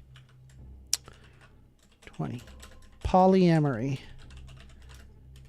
Is it selfish? Yes, there you go. That's good. What do you think about that, Daniel? Well, you guys kind of got away from the morality of it all, and I think that was like the start of the whole discussion. So whenever you're in a relationship, you have two people that have their own will. And if my own will is I want a relationship where I'm just with one person, right? And that person is just with me, that's my will, right? If you want to be with other people other than me, I think you should be free to do it. I don't think anybody should be imposing on you that you can't do it, but you can't expect me to also be with you while you're doing that, because that would be you imposing on my will. Yeah, And, that's I think kind of yeah. that's Like the whole thing. I think I'm in the same ballpark as you there. Like it's like as long as there's two consenting adults, like what does that matter to me? But I guess Because like they were the way saying that like I it's felt- inherently selfish, and so it like But even this is like selfish. It's not an inherently good or bad morally action, right? It's like unless you're taking an action, the actions are moral or immoral. Your feelings, they're not moral or immoral. It's the actions that you're taking, right? If the jealousy you're having is the thing that's making you do something against somebody else's will, then that's the bad thing. You just having this internalized jealousy that is not doing anything to anybody except you. Well, that's you, and it's like the immoral part there is the nature that put that thing inside yourself, right? If you can't control it. But again, it's like when it comes to other people, it's like, yeah, everybody should be free to do whatever they want. But if you do something that I don't like, you shouldn't expect me to like it just because you think it's okay and you think it's good. Yeah. Anyway, it does look like that we do have another hand up, but unfortunately, I cannot invite that hand up. I can't invite you up because you are underage. We do not allow underage actually 18. show up on the. No, they're not. He's not? No. He said it's a birthday. No, Was they're his not. birthday like yesterday? They're not? Okay. They're 17. Well. They just say they're 18. Okay, so somebody is lying. Yes. Okay. Yes. We don't have any other hands up. Otherwise, I'm just gonna keep playing some Metroid. So And I'm playing Football Manager. how do you Just feel? having a game with Chelsea. How do you feel about what's been going on with Trump lately? How do you feel about it? I'll be honest, it's like I didn't stay up to date with like Trump. I know he's trying to push some weird nominations to his cabinet. Like Matt Gaetz that actually dropped out because of too much public scrutiny. Well, what do we have? We have he wants to impose currently a 25% tariff on Canada and Mexico and a 10% tariff on China. Yeah, that's idiotic. Do you see any problem with this? Yeah, I see the problem that the problem is that all these things are going to be impacting the American consumers. And when I'm saying No consumers, way. I mean What? like What? the working No way. people What? of America. No way. What? Yeah. But I thought tariff good. Yeah, I know it's crazy to. I thought tariff good. Hold on. Are you tariff telling is me good. tariff bad? What are you, a Well, Democrat? tariff can be really bad. Yeah, I'm a communist. It's like, yeah, I don't know. I think tariffs can be good in certain circumstances. I'm not saying that tariffs should never be used, but I think they're like a nuclear option a lot of times, and especially for a big country like the U.S., unless it has to do with like national security or something that's like extremely vital to the country, like microchips, for example. I don't think you should do tariffs, because that's only going to do one thing and one thing only. It's going to affect the average consumer. Well, for sure. I mean, and I don't know why people think that is not the case. Like it's honestly really annoying. Trump, that's not the case. That's why, because they think that's a good way to actually get money. And well, while it might be a good way for the government to make money, that money the government makes is at the expense of the working people, which basically is like taxing the people without saying it's a tax, right? So you're taxing somebody else, and you're telling them, oh, I'm not taxing you, I'm taxing that guy. But what they're not telling you is that once you tax that guy is going to dump all the tax on you. So Yeah. it is what it is. It's like at the end of the day, it's like it is taxing the consumer. Basically, that's tariffs everywhere.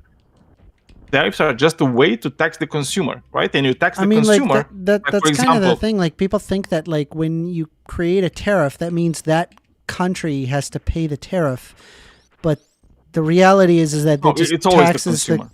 well, yeah, I mean the Always. company has to pick that up, and then from there, if the company has to pick that up, then that basically just means that they're going to pass off the costs onto the consumer. Right? That's really what's going to happen. Yeah, I mean this Like, is why would the opposite and be the again case? it's like, and it makes really good sense, right? Because why do you usually want to have a tariff in place? Well, you want to have a tariff in place, for example, let's say you're like a country that's a developing country, okay? Let's say, you know what, you want to invest a lot in making cars, right? But then you're gonna start in making cars, but you know what? When you're gonna start making cars, your cars are gonna be pretty fucking shitty, and maybe like a bit more expensive, right? Than the cars that are coming into your country from other places. So if you want to embolden your industry, what you're going to do, you're going to impose tariffs on cars that are coming from the outside, right? So your citizens are going to look and say, oh my God, it's like, should I buy that car that's like super expensive? Or should I buy this local car that's like, it's not as good, but it's like a lot cheaper, right? Like a lot cheaper, right? And the majority of the population are going to go for the cheaper product, right? And that, them buying the cheaper product. Amanda just said, is that what happens, Amanda? I thought that other country pays it. So basically how a tariff works is that the whole goal that Donald Trump has is that this will bring jobs back, right? So what it's doing is that it's an attempt to punish the companies that moved their manufacturing or services to other countries. More to do with manufacturing. So how it works is that they impose a tariff.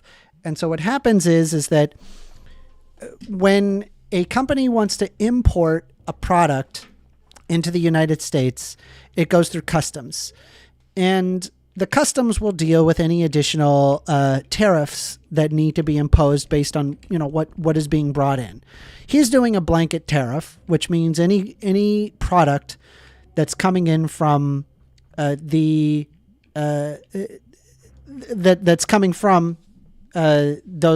countries will get a 25% tariff if it's from Mexico and in Canada, as well as 10% for China. And so any product that is coming from that means that the cost of that product will be that extra 25% fee for anyone who's purchasing that. That would be the companies locally. And so this gets worse because now we're referring to that the company is incurring that cost, and companies, one thing that I'm aware of that they very much don't like to do is incur costs. And so what they're going to end up doing is that they just basically will pass that off to the consumer.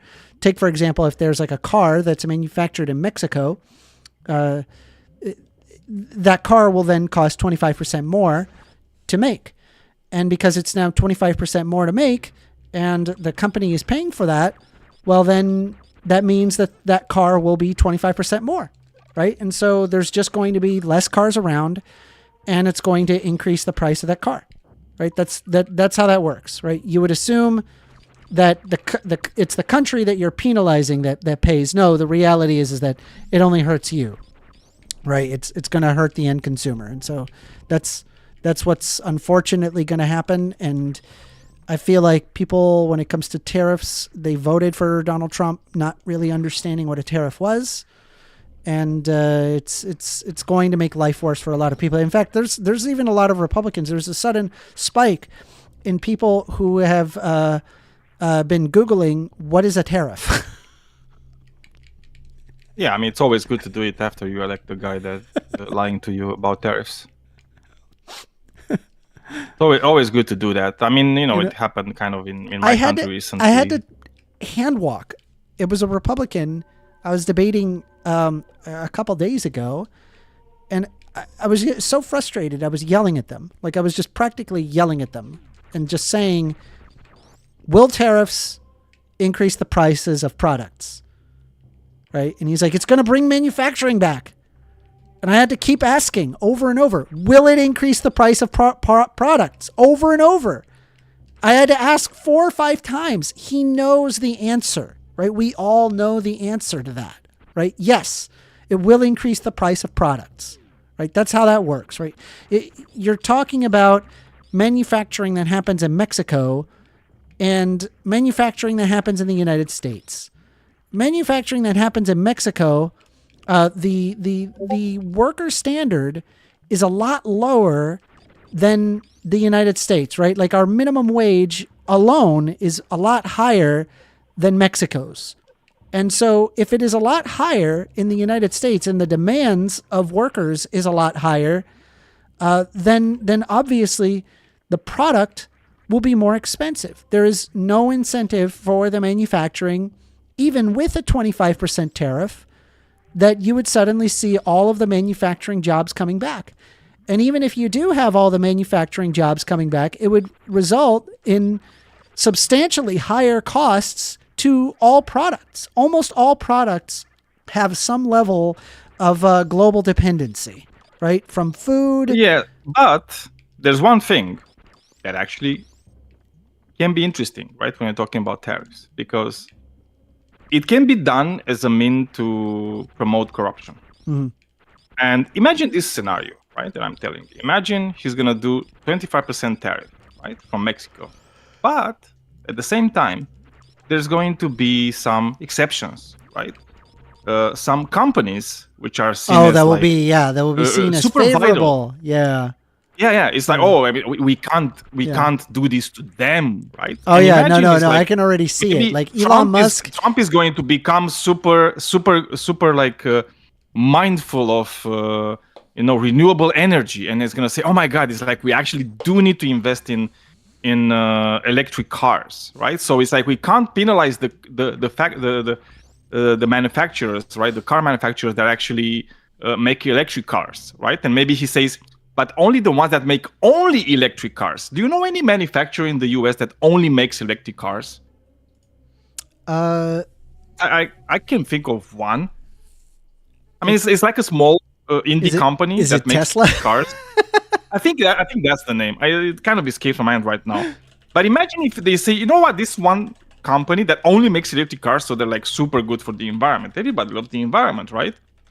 That's funny. We're not gonna. They're not. Anybody then- that sells to them from Mexico doesn't have to pay the 25%, right? Because we incentivize them. And doesn't Donald Trump just want to like dig more oil, which would basically undermine the business of Elon Musk in a way? Like, how is this going to work? Well, I mean, it's like, you need to make the plastic that comes into the Tesla cars. So, you need to get the oil for that plastic, I'm guessing. It's whatever. It's like it doesn't have to make sense for you or me. It just have to make sense for them. Amanda and says, as long as there's some economic incentive to do these things, they're going to make it. And when I'm saying economic incentive, I'm not meaning economic incentive for the population or for the country at large, just for like a few selected individuals. yeah, That would be enough. I don't think they will, have trouble sleeping at night, just thinking about, oh my God, we just fucked the average American by doing this. They're gonna sleep just as good. I'm concerned about what Donald Trump will do, and I'm hoping that, and it's really, at this point, it's really a pie in the sky. I hope that people stop him. Ooh. Just Republicans that get their head out of their behinds and figure out that, oh wait, this is actually pretty harmful, and then go, yeah, I don't know if I want to sign off on like screwing XYZ up. That's kind of what I mean, I would be okay with that, but I'm literally having a lot of issues looking at who is going to do that, because one of the things that you had in the first, in his first administration, in his first 4 years, is that you still had people that had some sort of integrity, and they just stood up for what they perceived were like their values. Like John McCain, that yes, sole vote that stopped him from fucking over like a lot of people when Yes. it comes to Affordable Care Act. yes, Who's the John McCain of this era of Republican rule? doesn't currently 'Cause I exist. can't find yeah, him. it's pretty rare. I'm saying that, like, okay, so here's the thing, right? Take, for example, JD Vance. Right? JD Vance was openly against Donald Trump. And then something happened where he felt that, I don't know, maybe he just felt that he could gain a lot of power if he just sided with Donald Trump. Even though he doesn't like him, he doesn't agree with his policies, like, it just doesn't agree. Right? Even now, Yeah, I but don't he's believe... like a Peter Thiel orbiter, so Well, yeah, no. So here's what I'm saying, right? Like, he's surrounding himself with yes men, but how loyal are they really? Like, are they really like going to be like, oh yeah, that was a good idea? Like, the tariff thing is a good idea. Like, do they honestly believe that tariffs are a good idea? There's no way. Like, they've got to be playing this in like a utilitarian way where they're just like, ooh, I bet you that I could get some power if I can just, do this thing. I think you're just Right? grasping at straws. Yeah. Like, I'll be very honest. Oh, It's don't like, worry. I understand- am. I'm aware. Yeah. I'm aware I'm grasping at straws. Like, it's pretty hopeless. Like, what's going to be happening? It is concerning. It bothers the hell out of me. Right? Because to me, it's like, we're in some deep trouble right now in the U.S. Like, I genuinely believe that. Does anybody in the audience disagree with that? Like, you think that Donald Trump is going to actually do something good for society? Will it be better? I don't think it will be better. I really don't. Well, he's gonna stop the things that nobody's already doing, like trans surgery on 10-year-olds. Minors, yeah. So stupid. So he's gonna stop the thing that nobody's doing. So that You know what doesn't somebody stop said to me? They argued. They said, you believe in trans surgeries, and it's like the only surgery that I even am aware of that's even done is a mastectomy, which is breast reduction surgery, and that had been done for decades on kids. Oh, no, and the reason why is because but there's not, some kids that just would grow too large breasts that would harm their backs. And it's usually cis kids. It's not trans kids. Yeah, and it was like just used on cis kids, or just really any kid that needed it, right? And it's like that's the by the only way, when you're surgery saying that's even kids- remotely recommended. But look, it's like when you're saying kids, it's I don't think there's any evidence that for anybody under 14 to actually do this, unless I don't know, maybe it's like a really shitty case of this. But otherwise, yeah, it's not happening like on a like high enough level. It's like you don't have like tens of thousands of kids just having like mastectomies, for like no reason. Mm-hmm. So yeah, he's just gonna do that, right? It's like in terms of like what he's gonna do, he's gonna do that. I mean, probably they're going to try to introduce like a law, preventing abortion. That's something that they will probably do. I mean, they did it when they didn't have power, so I don't see what's gonna stop them from doing the same thing now. Yeah, there's gonna be a few things that they will be doing. That's for sure. I don't know. I hope things will turn out okay. I hope, but Yeah, well, we'll see what happens. I suppose. we'll live and see, right? Yeah. I mean, like something's gonna happen. Like, I sat there, I regardless. was so pissed off. I was just telling the Republicans, like, talking to them on this server, where I was like, I'm in the freaking roller coaster with you. I really wish that I had the opportunity to just like not have to be in the roller coaster with you. Just watch you with your policies and from afar, just witness what's going to happen, right? Like, I suppose like technically like I could move out. Like that's an option, but I'll be honest. I have a house like, you know, in the United States and in Florida, and I don't want to move, right? Like You also have a cat, so yeah. what? What? You think I can't move my cat? You're funny. You know, like people that say it's like I have a house, kids. It's like I have a house, a cat. I can't move. Can't move. There's a cat. No, but you know what? One of the weird things that I kind of came to realize, like lately-ish, let's call it, is that I think like right wingers, so it's like in America's case, Republicans, they believe that Democrats want to harm them. You know, I think they believe that Democrats literally want the Republicans to just live hard and harsh lives. Amanda Thomas says, I voted for Trump. Don't hate me. Listen, I don't hate anybody that voted for Trump. Okay. Yeah, but this is exactly what I was saying. I don't hate anybody that voted for Trump. Yeah, but that's what they think, right? Because they've been you know, there's like this whole propaganda pushing this narrative that is like, oh no, they actually want you to not have money. They want you to live a hard life. You know, all this. Oh, they're all communists. You know, they want you to die of starvation. You know. Or like you elect a Democrat and then all of a sudden there's like tent cities everywhere. Yeah, exactly. When that's not the case. I mean, despite it's like the fact that like the highest quality of living LA and like, San Francisco states are the ones are Democrat run. Like they're just going to ignore that, I suppose. Well, obviously, because it's easy. It's easy to shit on California than to say, you know what? Actually, California is like pretty fucking big when it comes to like the GDP. You know, it's and literally like the largest economic player in the United States. It's subsidizing like a lot of like the red states. I think like, you know, like what place, like if we did not take account California, what place would we be in? Right? Like in terms of like the world economy, right? Like how probably far still down? be Like first, I don't think so. I actually don't think so. Hold on. Probably would be.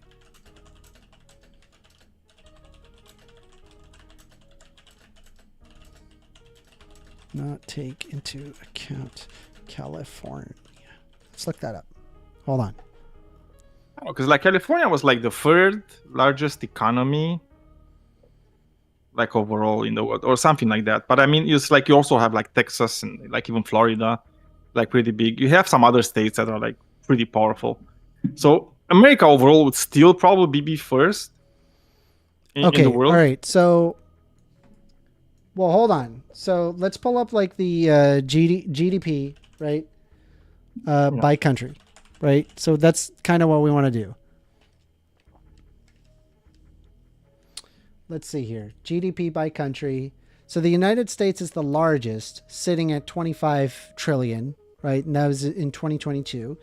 It's probably even higher now. And the economy of California is 4 trillion alone. So that would lower us. No, yeah, we would still be number one. Huh, interesting. Yeah, I didn't know that. I mean, the difference between China the is US at 17.9 trillion. So it's close. This is what a lot of people don't really understand. US still no, but it's a very long distance. I mean, it's like the US is like so rich. It is. It's literally the richest country in the history of the world. But isn't that one of the most annoying things? Like we don't have basic health care. And we're like the richest economy ever. Like, what is wrong with us? Yeah. Like, we're just like, no. I don't want healthcare. You know what we want? Hole in the Middle East. Yeah. What do you think? You like hole in the Middle East? I kind of like hole in the Middle East. Imperialism, basically. And okay, I'm gonna say it again. I know you're not gonna like it. Capitalism. That's the thing, baby. It's like it's all capitalism, 24/7. We're just gonna do it. You know, we love our billionaires, but we don't want a lot of them. We like just very few of them. I don't even care if there's billionaires. Like billionaire does not bother me, right? Like I guess like my concern is like I just want the people at the bottom to have the opportunity to be able to, you know, not live like a life in destitution. And that's kind of where I'm at. I mean, that would result in less billionaires, but like having like if I had to pick, right? If like everybody poor versus like there's billionaires Yeah, and but that's like not it. less people are but poor, good. then I'm perfectly okay with the billionaires. But nobody wants that. Nobody wants everybody to be poor. But what you want is like you want to be in a room that's full of shit and not smell it. It's like you can't have it. Like I'm sorry. It's like it's gonna be there. It's like the billionaire is like its existence threatens the existence of other people, right? Because they Yeah. can't become billionaires unless they take from other people, like a lot of other people, and that's how you get more people poor by having, billionaires. That's it. So it looks like we got another person that would like to debate. We have Attached, who is going to be joining. So we're going to go ahead here. Attached, you are being invited mic to the check. stage. Can you guys hear me or no? Yes, I can hear you. But hold on a sec. Let's try it one more time because I like to edit these and make sure that it's good. So I'm just going to say it one more time. Attached, you are being welcomed to the stage. How you doing? I'm great. Thank you for having me. Good. How are you? What do you want to debate about? I'm here. I like what I'm hearing so far, and I agree with Daniel. I mean, listen, billionaires take from a lot of other people and keep a lot of people poor. But I'm listening. Listen, I just joined 3 seconds ago. I'm trying to figure out what's going on. So go ahead, Daniel. Keep going. Oh, so this is the an event that I do every week. It's normally on Thursdays. Today it's on Friday because we had Turkey Day. And so what it is called the sensible argument, where we have discussions and hopefully with a little bit of sensibility, right? I have a series of positions that I hold. If you actually look at the side chat on here, there is you can watch the stream, and then there is a hot takes list, right? And if you click my hot takes list, you can see what are the things that I believe in and see if there's anything. My recommendation, scroll down a bit, right? Because most people, what they'll do is that they'll look at the first 5 and then argue within the first 5. But I mean, if you start somewhere in the middle, you may find something that others have not discussed. All right. Just can I ask, Daniel, what were you guys arguing about just now? Like, what was the main argument there? A second ago. I mean, we were just talking about like a lot of things. This is the Mender's show. I'm just here as a co-host. Feel a bit the void between debaters, so to speak. I'm a socialist. He's a capitalist, liberal. So sometimes we're talking about these things. That's all. But if you want to debate anything, it's mostly going to be happening with Amender, not with me. Yeah, but what was that argument that you guys were just having a second ago? What was that argument? It was just a discussion regarding having billionaires in society, whether or not that having billionaires is good or not. I mean, fuck, man. I think billionaires is overkill, man. I'll be honest with you. I think that's overkill. I'll tell you why. What do you mean by overkill? So, at this point, they're just hoarding. You know what I mean? Like a hoarder that's just hoarding money. They can't possibly spend all that money, and even if they did, it can't really justify what they're spending it on. So, I mean, like, yeah. So, like, my position is that, like, I don't really have a problem with people accumulating large amounts of wealth and compounding that wealth. Like, that doesn't bother me. What does bother me, though, is that, like, there are more and more people like that, or rather even worse, less people like that, and, basically accumulating most of the wealth that then results in, people living very destitute lives, which lowers their quality of living standard and reduces the security of the nation and can cause civil unrest, as well as, just negatively impact that society. I think it's really important to consider that. And the billionaire in itself, like, to me, doesn't bother me. What is concerning to me, however, is just thinking about, well, what does that mean to have that billionaire? And, do people have social safety nets to be able to live their life as they see fit. And that's kind of where me and Daniel disagree. I mean, Daniel believes that there shouldn't be billionaires, and I'm saying I'm perfectly okay with billionaires if people can live a better life. Like, it doesn't bother me.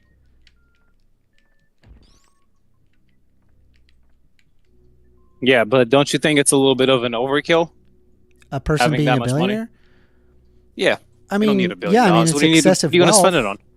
I mean, it's excessive. Well, what happens is it stays within the family, and then you and your family don't have to work. That's really what it means. Yeah, but yeah, that's just, I think that's overkill. Again, you don't need all that much money. Yeah, no, you shouldn't. I don't think if it's a person, usually, like, let's say, for example, Jeff Bezos, right? He's a billionaire. He doesn't have a big family. He has a small family. Yeah. He's hoarding all of that money to himself. Most Well, I billionaires mean, have small his families. kids and his grandchildren will never have to work a day in their life. Yeah, but that's the same thing that's happening right now with the old money, right? I mean, Yeah. you had the Rockefeller family. Well, but that's like pretty I'm much not corrupting a lot against of, that. I guess I'm not against that. Like, I'm okay with people like accumulating a large amount of wealth, but you have to understand that, like, what I would consider to be important is specifically that if there is that hoarding of wealth, I have to ask, how did they get that money? Right? What exactly did they do to get that money? And it's like, they could have gotten it through dubious means, or they could have gotten it through honorable means. And an example of what I mean by, like, an honorable means versus a dubious means is, take, for example, like a guy like Bill Gates, right? Bill Gates created a software that is, the envy of the world. It is, currently the industry standard across all sorts of different, technological infrastructure. And, they have vastly improved the lives of billions of people.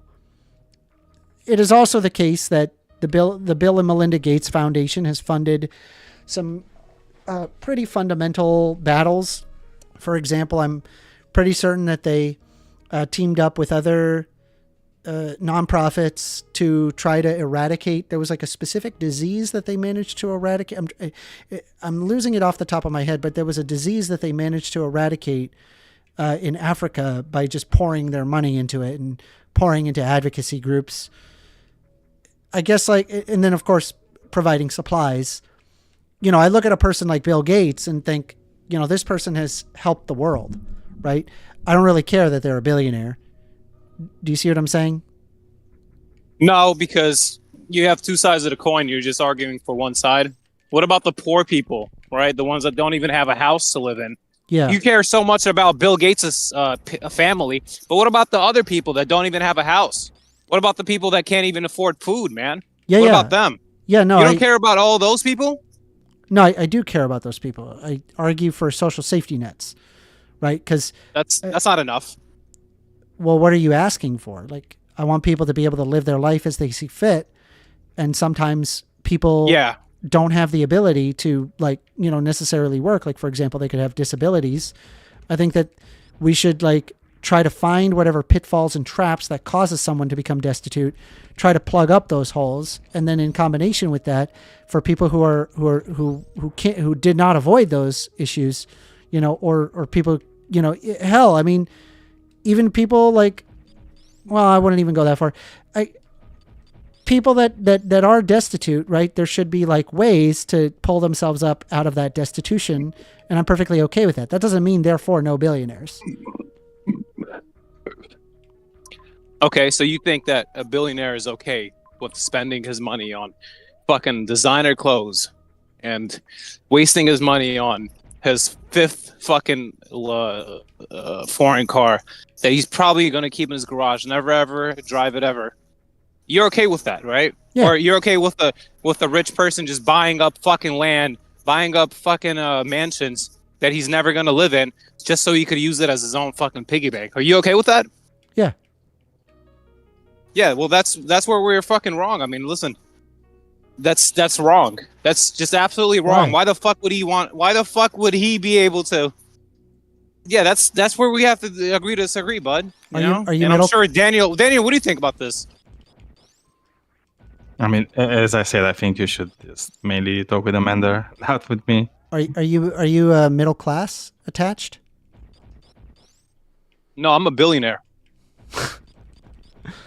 Are you a billionaire? What are you laughing at, man? I'm a billionaire.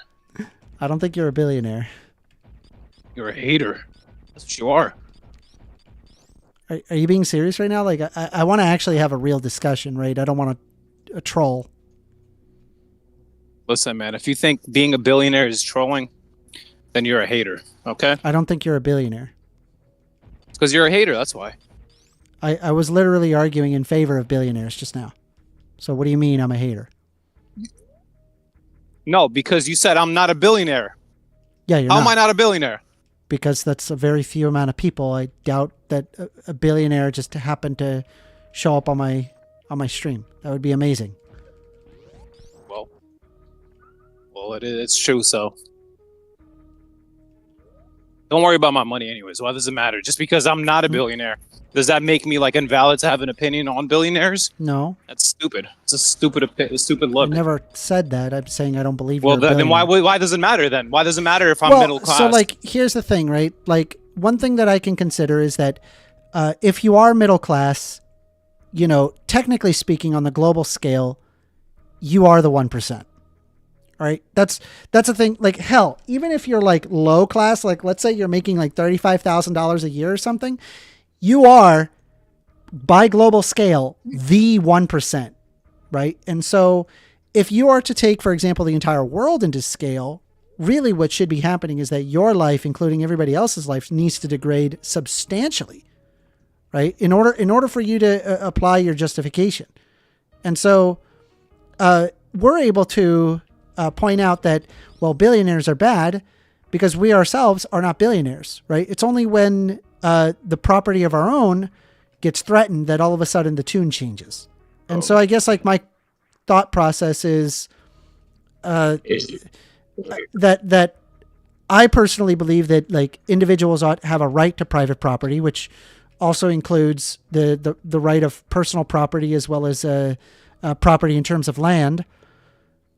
I fundamentally believe in those things because I think it actually results in better outcomes, right? Because if there's no like solidification of that, then there's no desire to invest in those things. Which then, like, I got news for you. Like, one of the main ways that people are able to pull themselves up out of poverty is actually equity through private property of land.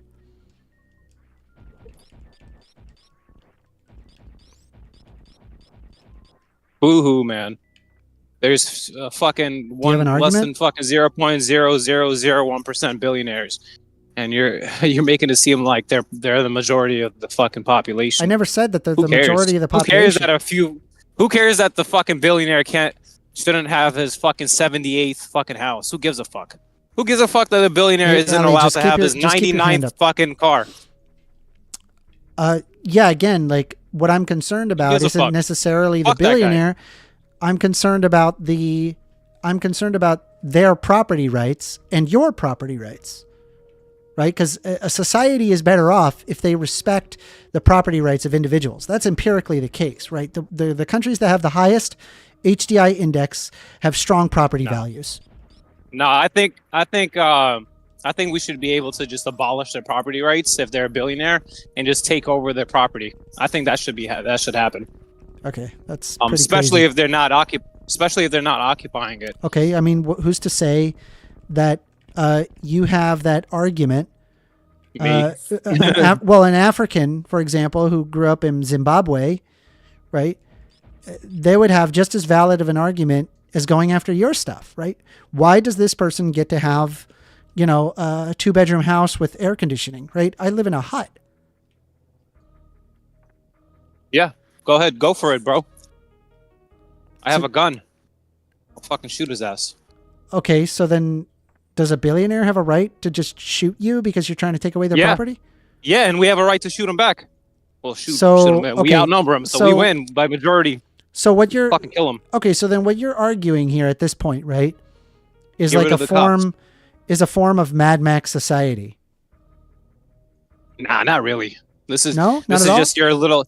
This is just your little way of pretty much protecting your little fucking 0.00001% of billionaires. No. I'm referring to protecting Like, no one property gives a fuck rights, about which is them. 100% of people in the United States, right? Because Yeah, everybody has a yeah, but like we all know that billionaires don't deserve to have their fucking property if they're not occupying it. Fuck them. Let's get rid of it. Well, I mean, I'm actually perfectly okay with something called squatters' rights. Are you aware of what that is? I guess. Do you know what squatters' rights are? What do you mean you guess? I guess. I know what it is, but I don't think that's what we're talking about. No, here. it kind of is. We're Because, talking- like, you're Squatter saying if rights they... is definitely not what we're talking about. If it's not occupied, we have the right to take over the land. Listen, the people have the right to say it happens. There is no fucking little protective nothing, man. Like, anything could happen, bro. Like, you're acting like there's a fucking a line that can't be crossed. Like, the line could be crossed, bro. This is humanity. Well, we just made these rules. We made these rules. I'm aware, and, Who gives a and fuck what I'm about these interested in is what leads to the best outcomes. And I think like one example of the best outcome is one that has a higher human development index. The countries that have higher human development indexes are, more satisfying, better places to live. People enjoy those places more. And the countries that have high HDIs are ones that respect private property rights, not ones that do not. Right? I mean, we could look at, for example, the Bolshevik Revolution. That is literally exactly what you're arguing, except No, the line because was. my argument- Hold my on. argument is- Hold on. No, Hold because you interrupt on. me, and now you don't want to get interrupted, huh? No, you I let interrupt you me, finish. but I can't interrupt. I No, you let you didn't. finish. You literally talked over me every single time. What? I let you finish. Oh, come on, bud. You acting like I'm not the one getting interrupted. I know when you're interrupting me, okay? All right. So I'm going to try again. Right. That happened Oh with the my God. kulaks and the Bolshevik Revolution. Right. They went in and they looked at these farmers that had more money than other people, and physically took their property away. Right. Obviously, that's not a better society, correct? Anyways, are you done talking so I can respond? Holy shit, bro. Is that a better society or talking? not? Are you done talking though? So I I just really need want you to say answer something. my question. Is that a better Okay, society yeah. or not? I mean, I'm not sure. I'm not really playing into this little trap that you're trying to set It's here. not okay? a trap. Can I'm I- asking you a genuine question. Is it a better society or not by having a society that specifically went after the kulaks during the Bolshevik Revolution? Listen, I'm not aware of that society, so I'm not going to answer it. All right, cool. But I Well, do why want don't to. I I do help want you to say out something here? now. Right? Because we did this. I do want to say something now. The I do Bolshevik wanna say- Revolution I do want to say. went to the kulaks property, which were groups of people that were richer than the majority of the population, and they went to their houses, they killed them, and then they forced them into concentration camps, and then they took their property in the name of the collectivization of the state. Okay, that's what they did. Okay, is that a better society? What I just described? Do you think you want to live in a society like that? So you're saying that you're comparing the billionaires to society. No, the billionaires are comparably a fucking majorly completely vastly different because they're a very small amount, like you've mentioned before, right? They're a very small amount of people. Yeah, the that are kulaks were a billionaires. small amount. Okay, not a lot of. Well, listen, the kulaks, they're a small amount. If they're a billionaire, yeah, okay. Well, they but were weren't richer than a billionaires. majority of the They weren't population. The billionaires. majority of the population Okay. was going to go after those people, right? So I'm asking you, is that a better society? Do you think that resulted in a better outcome? Yes. Okay. You happy? Can I talk now? Holy Well, the shit. answer is no. That's empirically false. Is a series of human death and destruction that went on for decades that then resulted in the starvation of millions of people. You're arguing for this, right? No, and you don't I'm even actually realize arguing- it because of your own hubris. I'm arguing for billionaires to get overtaken by the majority of people. Yeah, but we're because supposed to we what? are the majority. Okay, no, Protect look at me your again. property rights? Be quiet. Be quiet. I'm talking. Are you okay? So I'm talking, bro. Like, holy shit. Do you not see how fucking retarded you sound? Let me finish my point, man. This is supposed to be a back Okay, and so forth. I'm going to intervene. Sorry for this, Amanda. No, but, I want him to buddy, continue. if you I want him to keep stay yelling. Here. No, but he needs to like also like cool the down. Arsler? We can't just break server rules for like for no reason. Yeah, you need to follow server rules still attached. Okay, please, and try to behave. All right, so what I was saying is we got to take over the billionaires. We got to get rid of their houses. We got to take over them, put them at the stake, put them at the fire, get rid of them, kill them, whatever you want to do. Get rid of them. I don't want them taking anybody else's money anymore. They're very easy to pinpoint. Okay, we know where they live. They have the biggest fucking mansions. All right, they live like fucking kings, bro, like royalty. All right, we could literally go to their fucking house. Okay, let me speak. Though. I think you're. They want to get. You're okay, crazy. yeah. Okay. I think you're a dangerous person. Good. That's good, man. That's good. Let's get rid of these fucking billionaires. No more fucking living like kings, man. Just when you got people living like fucking poor ass motherfuckers out here, and these guys want to live like lavishly and shit. Fuck that shit, man. Like we're the majority of people. We got one life to live. Hey! I got news for you, buddy. We want to pretty much buddy, get rid of these. I got news for you. Get rid of these motherfuckers, man, and kill them. Hey, did you know that you're a part of the 1%? I'm glad. Anyways, goodbye, guys. Nice talking to you guys. Goodbye. All right, bye. Get rid of these fuckers. Get rid of all these fuckers, man. Fuck them. Well, that was horrible. Yeah, some would say. Do you feel like do you want to kill billionaires? You're a socialist. No, I don't want to kill billionaires. I want to stop them from being billionaires. Okay, that's all. All right. I don't want them to be billionaires anymore. I want them because look, like even this. Just imagine this idea, right? Because you are making this argument like in the beginning, right? Like Jeff Bezos's family doesn't need to work ever again, right? In their lives, his children, his grandchildren, grandchildren. How are they going to be beneficial to society if they're not going to work, if they're not going to do anything? If they are going to be able to just leech from the money that their grandfather made, how are they good for society? Because we constantly do this thing with poor people. Every time somebody is poor, everybody feels so entitled to tell them, to give them financial advice or to tell or to say, yeah, they're just not working hard enough. Mm-hmm. They're just not doing things good enough, right? But when it comes to rich people, nobody cares to do that. Nobody thinks about, we should actually care what the rich people do with their money. The only thing we care is what poor people do with their money. And to me, this is kind of like, it's a double standard that's just like mind-blowing. Well, I mean, to me, like what I'm looking at is that I believe rich or poor, that we ought respect the private property rights of all individuals, which includes even billionaires.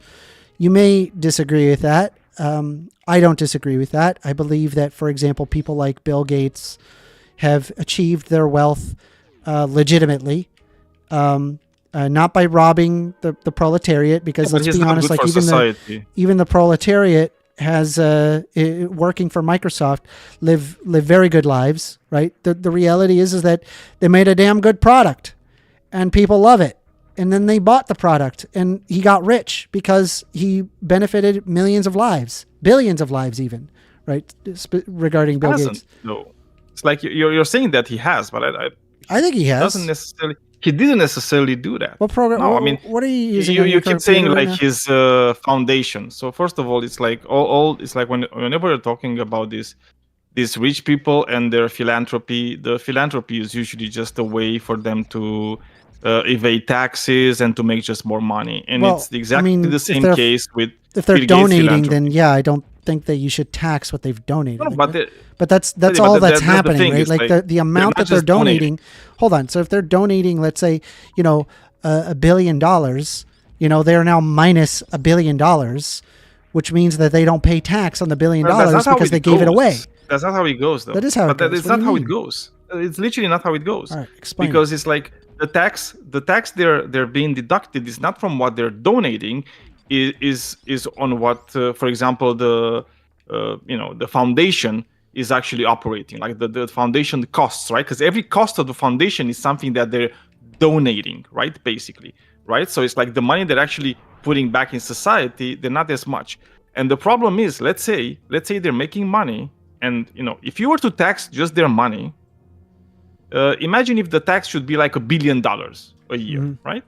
But because they have this foundation and they're doing this charitable work, this philanthropy, actually, if you draw the line at the end of the year, you're gonna see that maybe instead of paying $1 billion, which were the taxes, they actually paid only like 400 million, right? Well, okay, you're so talking for them, about they're like, actually a net positive in terms of the money they're retaining. you're talking And about the problem is that with the $1 billion, you could do actually more as a society than with the 400 million. You're talking, So yeah. I it's- mean, again, that's designed in a scam. way. No, it's not, because it's designed in a way it is. to benefit, to incentivize donation of the money when you have excess funds. Which, I mean, let's be honest, right? You're a billionaire, right? When you become a billionaire, it gets to the point where, you've already got the houses and the cars and all the stuff, and there's really nothing left for you. And the option at that point just basically becomes to donate your money, and that's what a majority of billionaires end up But actually they're not doing. doing that. I mean, No, this they is what I'm do, telling but they you. It's do. like you're saying they're donating. No, they're not donating their money. What they're doing, they found a way in which to some of the taxes they should be paying, they're pretending they're donating when they're actually just, instead of paying $1 billion in tax, they're donating 400 million. You understand? So it's What's like wrong with that? it's a net positive, because instead of them actually paying to society $1 billion, But they are paying to they're society. just paying It's ju- society except it's just not going to the 400 government. million. It's going to a thing that they're interested in. Oh, but okay, that's cool. If you want to talk about that, then it's cool. Let's talk about Bill Gates, because we started about Bill Gates. Yeah, I mean, let's like, talk about we can one look of at the things what that the Bill and actually did in Melinda the Gates US. Foundation has done. Yeah, let's talk about that. Let's talk about the school system. Let's talk about when the I don't even remember how it was called, like core something, right? Common Core, right? Like their whole project in restructuring the American school system, and during that thing, they literally destroyed like the American school system by themselves. One billionaire was able in the US to just destroy the school system, right? And they failed, and he admitted that it failed. And you know what he did after he admitted that it failed? He just doubled fucking down on it. I mean, you're talking. Right, because they don't are you care. talking about the Bill and Melinda Gates Foundation? Yes, of course I'm talking Okay, about if you're the Bill talking and about the Bill and Melinda Gates Foundation, you're talking about a very, very large foundation that donates all sorts Yes. of things. And it would not Yes, surprise but I was me talking if about you one found. specific project. Hold on, it would not surprise me if you found instances of their failures, right? But I wanted to go Well, over I'm some of the sorry, things that Amanda. they've actually accomplished, right? But The no, things that let's they've take it done. one by one, because now we're talking about the one thing, okay? Do you find it okay for the school system of one country to just be at the whims of one guy just because he's a billionaire and he just has like these ideas about No, how I believe. he I, thinks no, I, the school system should be? Or should we just listen to the experts, right, when it comes to these things? no, I Because I would believe that listen there to should the be. experts, not on just one random guy. No, I believe that there should be that there should be an education system that is funded by the government and well funded, so that way everybody, as many people as possible, can get educated. Anyway, I wanted to go over some of the things the Bill and Melinda Gates Foundation has actually accomplished, right? Because I find it admirable, I really do, right? And it's something that's often not talked about because they look, okay, well, billionaire, therefore I bad. think it's very talked about. So I think it's very talked about. What is not talked about is the failures of the Bill and Melinda Gates Foundation, because they do go in Africa, right? They do go in Africa and they tell people, oh, we just want to eradicate like tuberculosis or malaria or polio, right? But all their things come with things attached, so, like, oh, but you need to do these things in like agriculture that we're telling you. Why? Because Okay. I just say so. I think it's good for you. Well- and they're actually not good for them. Okay, so I'm looking at here that apparently they had attributed to a global health initiative in what's called the Global Polio Eradication Initiative, which reduced the cases of polio by over 99% since the late 1980s. The Bill and Melinda Gates Foundation did do that. Isn't that a good thing? Again, it's That's like a good thing, right? I don't think that's real though. It's like this. That's is the not thing. real? So That it's never like, happened? Yeah, I don't think they did that. Yes, I think that if I were to actually, So, 'cause, okay, if I like, could for pull example, when from it like a comes to- credible when it comes to source the that school happened, system, Wait, hold on. If when I can when pull talked that, about the cool system, I actually researched it. Okay, the thing is like every time I'm looking into this philanthropy works by super rich, super wealthy people, all I find is at the end of it is a pile of shit, right? That they're trying to sell as being a pile of gold and being at the end of a rainbow, not at the end of like a whatever trail, right? And this is the problem with this thing too, right? Yeah, maybe they did put some money into there, but maybe there's other things that were attached to that actually didn't benefit the people in the African countries they actually worked in, right? And this is my problem.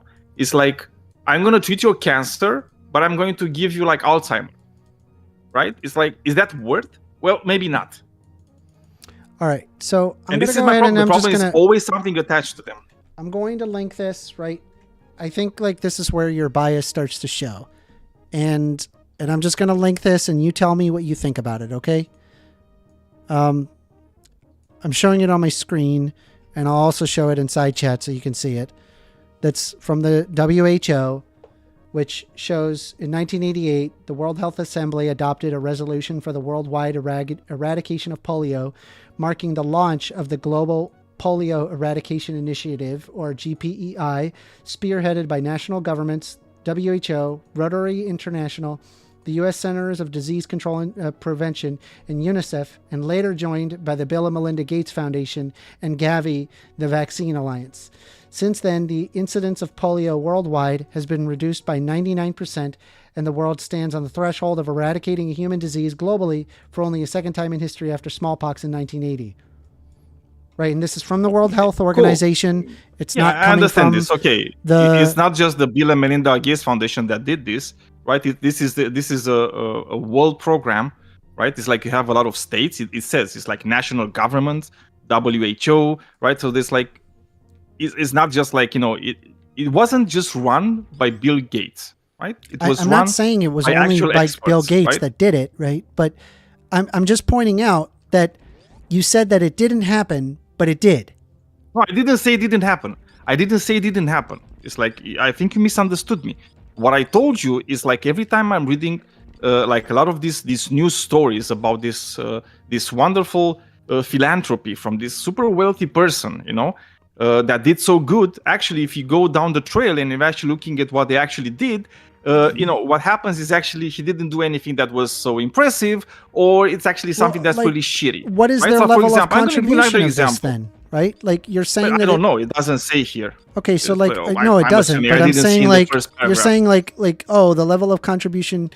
It like if it's you're thinking it might be low or it's like negligible or something. No, I didn't say that either. I didn't say that either. I'm doing is trying to steel man your point, right? I'm trying to figure out what you mean. I understand this, right? Because like to me, it's like I look at this and I'm like, that's a wonderful thing that the Bill and Melinda Gates has done, right? Like I agree with what they have done here, right? And I think it's incredibly admirable to pour your billions of dollars into something that actually matters, right? And this targeted move to remove polio from the world, a debilitating disease that has destroyed human lives ever since humans have ever existed. And hell, I mean, you're probably safe to say that it also existed even prior to humans existing, where you have like Australopithecines would have suffered from this very same debilitating condition. We're talking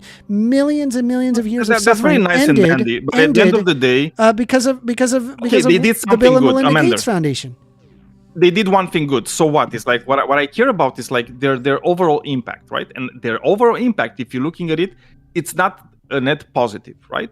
This is the problem. And you're just gonna look. Well, you can disagree all you want, but it's like you just said earlier that it's better if they donate 400 million rather than have $1 billion go into the state's coffers and actually being able to do something with it. So it's like I don't get it. It's like, and it's the same thing in this case. Did you know that the Gavi, the Vaccine Alliance, that's actually was that foundation, or rather the Bill and Melinda Gates Foundation, they co-founded Gavi, the Vaccine Alliance. So there's even more efforts done specifically by the Bill and Melinda Gates Foundation. And then there's also, I mean, we can even talk about like their prevention of HIV and AIDS, We could talk about their technology and medicine through the mRNA vaccine platforms that they have pushed for. We can talk about how they have poured billions of dollars into improving K through 12 education in the United States. You know, there's huge scholars programs, the Gates Millennium Scholars Program. Like what? Okay. And what is that supposed to say? It's like again. Well, I'm saying it's beneficial to society. It's made society a better place. It could be. Yes, some well, things no, are I'm not saying it could be. It is. It is that. Oh man. Okay, cool. But you're saying it is. It Yes. is, and there's no downsides, right? And No, you're I'm saying not saying there's not literally no downsides. It's a giant company. It's a giant foundation. I guarantee you, we can find things that they failed in. For example, I agree with you. when the Bill and Melinda Gates Foundation just goes to the African countries and says, "Oh, we're gonna help you, but you have to do these things," it's like, do you think that's okay for them to just ask them to do these things that maybe are unrelated to the things they're trying to help them with? Depends. Because Like, they're are going you there and saying, "We're gonna help you with malaria, but you need to do agriculture the way." I mean, I got news for you, right? The way that you you think get that's rid okay? of the way you get rid of polio isn't actually by asking politely, right? The way that you get rid of polio is that you have to specifically target areas and get them the vaccines and then make them take it. That's how you get rid of polio. If every what does that individual have had to the do with option to agriculture? choose, well, it has to do with it What does that have because to we're do with removing agriculture? we're effectively what we're doing is we're removing their autonomy, right? Because we're saying, no, you have to get this vaccine, you have to, right? And By- you think that's okay to just remove autonomy from people? yes, yes. In terms of vaccines, Well, 100%. Then we have 100%. Then we have a big yeah. It's like I cannot agree with that. You don't agree with that? And For again, it's vaccines? like okay. First of all, I don't think no. That's Well, not what okay, I said. let me I don't put it words to in you my that- mouth. First of all, I don't agree with you that agricultural practices have anything to do with whether or not people will take polio vaccines. Also, when I was talking about what they're doing, I wasn't talking about the polio. I was talking about malaria and how they're doing that when they're talking about malaria, their malaria, whatever the fucking practices, right? But okay, it's whatever. Doesn't matter, right? First of all, I don't think that matters at all, right? And they're just doing it because they have an incentive in doing that, right? Because Bill Gates in later years has become really, really invested in agriculture. That's why he's the biggest farm owner right now in the US. Okay. And the thing is like, even let's say would have something to do, I still think every country should be sovereign, and you shouldn't have a billionaire coming in and telling you what to do and forcing you to do that thing in order to give you help, right? The moral thing would be, look, I want to help, here's the help. If you want to take it, good. If not, it's up to you, right? But I shouldn't be forcing you to do anything. And I think is it forcing fair to people say, like, do those things, I think that's immoral. Is it fair to say that objectively, right, polio is bad, right? Not good for society. Right? Yeah, There's no I've never benefit argued in with that, polio. yeah. Right? Okay. Yeah. If we know that there's no benefit in polio, then it would behoove us that if we have the technology, we get rid of it. Yes. Okay. So, But again, not by forcing people. well, but here's the thing, Because right? That's actually kind of the I problem still care with about the polio, morality right? of it all. No, but that's the problem with polio, right? The reality is that polio will absolutely get rid of your bodily autonomy. The reason why is because it's a debilitating disease that will affect you the rest of your life, and there's nothing that you can do about it, and you will die. If you survive, yes. Well, yeah, even if that's best case scenario, you lose all your autonomy, right? That's best case scenario. And so it's actually funny. The United States specifically forced the polio vaccine on its people. It forced it, right? With like the end of a gun. Was like, yeah, you have to get the polio vaccine. You don't have a choice in the matter. And what happened? We got rid of polio. That's what happened, right? And then the end result is that by forcing people to do this thing in this moment, it actually resulted in better outcomes for everybody, right? Everybody wins when we eradicated polio in this way, right? And I don't think it's any different. Well, I don't agree if with it's that. in Africa, or if it. That's crazy, man. No, it's not crazy. I'm gonna tell you, I don't agree with people being forced, and it was the same during the COVID era. Like, I don't agree with people being forced to take the vaccine, but I do agree with a society COVID is slightly imposing different. restrictions, It imposing didn't- restriction on people that don't take the vaccine, which is a very different thing. You don't want to take the vaccine, then you can't be in these public places because that's a public safety, right? the difference concern. is that it didn't. But you COVID didn't kill you people at the personally, level of you can't be polio. forced to. Polio is a lot more I understand debilitating that. than. I understand that. I understand how these viruses work, but it's the same. You can't just say I'm going to change my morals just because this is a different virus, right? What? Yeah, why You- not? you can't no, do no, that. hold on. No, you could be pragmatic about these things. What? Right? No, Because it's like like, one what of do you them mean is be pragmatic? yeah. I mean, like Like, there's like it's like still- do we it's still force people infringing to on get the vaccines bodily for the autonomy. flu? Right? I mean, like, what does it look like to force people to get vaccines for the flu? Well, what that kind of looks like is that we're violating bodily autonomy, and the end result is that yeah. I mean, people aren't sick for the 2 weeks, right? But you know, you have to think about like what are the risks versus the rewards here, and you know the rewards are pretty negligible, right? Because most people survive from the flu, right? So it's not the flu isn't on its own that big of a deal to warrant the reduction of a person's bodily autonomy. However, polio, that's a pretty nasty one, right? That's so nasty that, you know, it pretty much brings everybody down, and especially the person who has polio and anybody who's related to the person with polio. I mean, it's bad. It's really, really, really bad. And so, you know, I'm but again, perfectly it's like okay you could do with things I'm without perfect- infringing on people's bodily autonomy. Well, I'm saying I'm perfectly okay with removing the bodily autonomy if like the risk I'm not. is that high. Okay, well, how about this? Let me I ask mean, you you're this. just asking me if you might be willing Let to me ask infringe you on this. people's bodily autonomy. Let me ask I'm you not this, willing right? to do that. Chernobyl happens. Hmm. Was it right Yes. of Russia to evacuate everybody and not bring them back? Should they have been like, oh, let's ask every person and see if they want to stay? I mean, dude, it's like I would tell you this thing.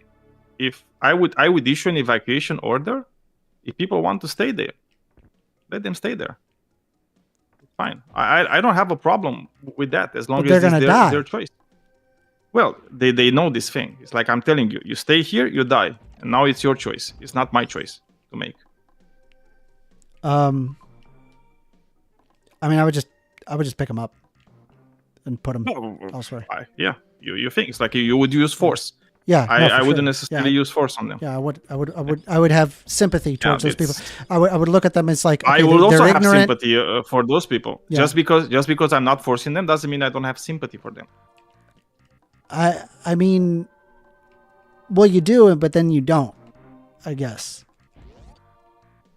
No, but it's like this is the Because thing. like you It's would like, you would think- allow them to die you think due that to if their I'm own not- hubris, whereas like I would intervene. Well- I'd be like, yeah, no, stop them from doing that. Yeah, again, it's like you think that's like morally correct, and I don't think it's morally correct because that is just you imposing your will on their will, and I don't think that's yeah, I morally mean, my correct will is to do. like I want more people to live and like be happy. Yeah, I understand, but it's like just because you value like that's something, me imposing my doesn't will mean- on people. Yeah. No, I understand, but that's because you value something doesn't mean somebody Living? else values the same thing, or it doesn't mean that your values I are hope you more value important than living. other people's values. If you don't value No, I living, value you gotta, living.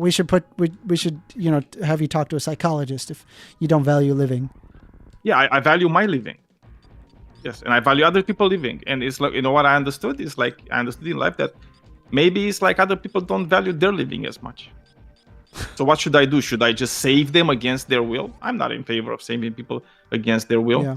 I will try to do my best in order to make them understand. I mean, Why- you sure why, have an it's interesting bad perspective, what and I they're can doing. leave it at that. But I'm curious. Hey, Ali, did you want to come up and speak? I saw you had your hand up earlier. I'm sorry I didn't get to you sooner.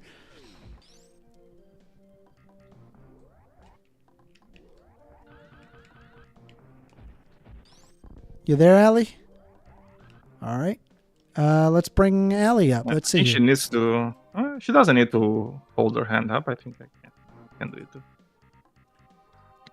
Ali, you're being invited to speak. Hold on. Let me get my timer. Hold on. Give me a sec. Give me a sec. Allie, you are being invited to speak. How are you doing today? Hello, I'm alright. How about yourself? You, Good. Daniel, how you guys doing? Great. What did you want to talk about? So I do agree. I firmly agree with the my body, my choice, and I feel like that does go all ways. Like, I don't think we should force a vaccine, but if your dumbass gets fired because of it, well, that's also your choice. You see what I mean? I do see what you're saying. I think it's like case by case scenario, right? Whereas like, I think Daniel is more. He's more like it must be one way about it. Okay. How do That's you feel?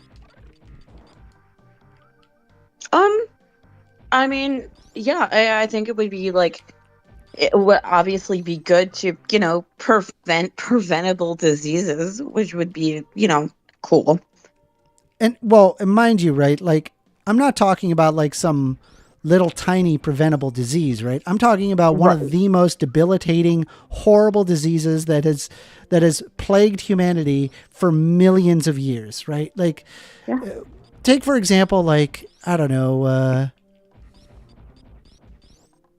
Like TV. okay, let me add some caveats to this, right? Just as caveats. Let's say that we created a device that just eradicates all mosquitoes, right? But the only way it's going to work is if we get one of these devices on everybody's property, right? Every single person's property must have this device.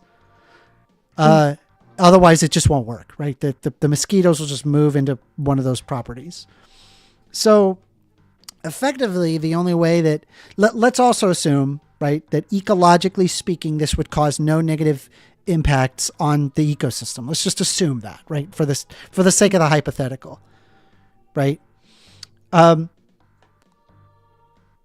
Would we be okay with forcing people to put this device onto every single person's property to ensure that all mosquitoes are eradicated throughout the world? Right. And I'm on the side that, let's fucking eradicate. Like, it has killed millions of lives, right? It has fundamentally made our lives a worse place. Right. And it's like, we have the technology necessary to collectively destroy it. Right. And the question is whether or not that we violate that bodily autonomy, the property autonomy of people to accomplish that. Does that make sense? Yeah. And see, like, I want to say yes, but I also, like, I do want to remain consistent because, right wingers could turn this and flip it around and be like, oh, well, abortion has harmed millions of lives for all the unborn fetuses. They're not babies, they're No, fetuses. I get you. You know what I mean? Well, that's why I'm saying I'm operating on a case by case scenario. We'd have to talk about it on a case by case scenario. And this, in this instance would be like, like this is a no brainer. Like, assuming, of course, no ecological consequences. And we actually aren't aware of that. But assuming that that's the case is kind of my thought process. That would be fucking cool. Yeah, get rid of all mosquitoes. I hate mosquitoes. Oh, God. They're the worst. I hate them. Right? Like, if there is any animal that I would just want completely eradicated, for sure mosquitoes is up there. Oh, yeah. Yeah. Mosquitoes and flies. Yeah. Flies isn't so bad. At least they don't bite. But mosquitoes suck. Maggots serve like a purpose, Okay, dude, flies bite too. What do you mean? What? They do, like a horse fly. Oh, you're talking about a horsefly. Horsefly. No. Like even like regular flies, they bite. They bite no. humans. Not in. He's talking about the Romanian whistleback. Common housefly. The Romanian whistleback fly. What the hell is that? Do I even want to know? I don't know what the fuck he's talking about. He's talking about the blue crested chickadee fly. Yeah, I don't know. It's like the common fly. I don't know. The common fly doesn't bite. Of course it does. What do you Bro? mean? It doesn't. Okay, cool. Bro, I'm telling you. Okay, what does your fly look like? Post it, and I'll show you what our fly looks like. I'm gonna pull up a. Okay, so it's the house fly. Like This fucking is hell, man. this It's is a house this fly. is what the Florida fly looks like. Okay, so I'm just gonna put in the Copy, side chat. image, Okay, address. this is the house fly. Control V. Okay, I just put it in the side chat. That's the house fly. This is the one of the most They're common different. flies in They're my different. country. I don't know if they're different Look from at the yours. fly I but got, this and look one at your fly. fucking bites. All right, Okay, well, I your need fly to bites. get Mine does not bite. Mine is just annoying and flies around. Okay, I don't know what the fuck is your fly. That's a weak ass fly. Okay, no, that's a stupid That's fly. all I'm saying. Your fly. They're like in the corner wearing their Adidas. And like with a vodka, right? Whereas like my fly is just like, hi, I'm just being annoying. Dude, that's a Hi. woke fly. I'm just saying. That's know? a woke fly. Mine's like Yeah, a mine's like a vampire woke fly, okay? and yours is So like look, the fly, Slav. If you look at yours my is, fly, yours is Slav, Slav squatting in the corner, like it has a proboscis, right? That's how it's called. It's a proboscis. the And it literally proboscis. just bites you. Yeah, it's the like proboscis. it bites you. Dude. Yeah. And it's actually worse than a mosquito, right? It's like it just hurts more than a mosquito. That is hilarious. That's hilarious. Oh, yeah, but even if Okay. Oh, that fly. You know how we call it in Romania? That fly you're showing right there. Oh no. And So that's a I shit fly. It's literally a shit fly. That's how we call it because Hold they on. only. Okay, hold on. So eat the shit. fly that I'm posting, that's the shit fly. Yes, that's the shit fly. That's how we call it. I That's just the fly recognize it by we the have. colors. That's the fly we have Yeah. in Yeah, because Florida. usually they go around the horse shit. I or have cow not shit, seen this right? kind of That's fly. what they eat. I have not seen this kind of fly. Mm-mm. Yeah, And, so like, even, we like, have dangerous even though flies. flies- Sorry. All right, you want to see? Dude, even though you want to see a flies are bug that we annoying- have in Florida that it'll freak Oh you out? god. Yeah, you want to see this? Here we go. I'm going to show you. All right, this is a bug that exists in Florida. All right, I want you to take a good look at that. Yeah, it's gonna be a while because delay. On Okay. All right, hold on. I'll copy, post it in side chat. I Is it apologize. going to be like when there's All flying right, take cockroaches? a look. Take a look at this bug, bro. Look at this bug. Oh, that's What beautiful. is that? What do you think about that? What do you think about Is that that? a moth? That's or- a moth or something. Looks Yeah, like a moth a bit. everybody thinks, right, when they see Yeah, this probably bug, not a moth. everybody thinks when they see this bug, they go, that's a wasp. They think it's a wasp because it's got the same wing shape as wasps. They don't bite. They don't bite. They don't bite at all. It's just a moth. Right? Yeah, I mean the antennas kind of look like a moth. And they're very pretty. Antenna, that's why I It's said a actually a moth. very pretty They're animal, and but a lot of people don't like them because they're scary. Yeah, I mean the wings do seem a bit, Menacing. like, something dangerous. They're menacing, and they got a But red the- butt, so you're like, they're definitely gonna. Yeah, that's gonna- true. They're Yeah. definitely gonna get us. The antenna, that's a moth antenna. That's why I said it's a moth because of the antennae. Or whatever. How do you say? But no, it's like Antennae. even with like flies, they're not going around like spreading Lyme disease like fucking mosquitoes. Yeah, for sure. Like Do mosquitoes My spread Lyme cousin got disease my though? cousin got mosquitoes it, and she kill almost more died. people than any other animal. Yeah. Right? It's And they the serve number no one purpose. killer of humans. Mosquitoes. What Oh is their shoot, Logan's bringing up the true Florida bug in What? style, the love bug. Bro, let me tell you about these bugs. Wait, is We're that gonna the talk one about that these like bugs. bites you? No, they don't bite. Is that the They one don't that bite. like bites you on the mouth? They don't bite. All right, let me just explain what these are. Okay? You haven't seen them. You probably haven't seen them before. But this bug is very annoying. They're pretty small. And so here's what happens. One day you wake up and you step outside and there's 100 of them just flying around, and some of them are physically connected to one another at the butt. right? They're just mating. They're mating, right? And Okay. and you drive, and there's just 1,000 of them, right, on your windshield and your car, your hood. And there's so many of these freaking things, and they're around like all spring, and then they disappear. Okay, they just Oh, disappear, and you just it's a thing that Floridians just deal with. They're like, this is just an animal that just shows up. It's everywhere, and then they fuck off.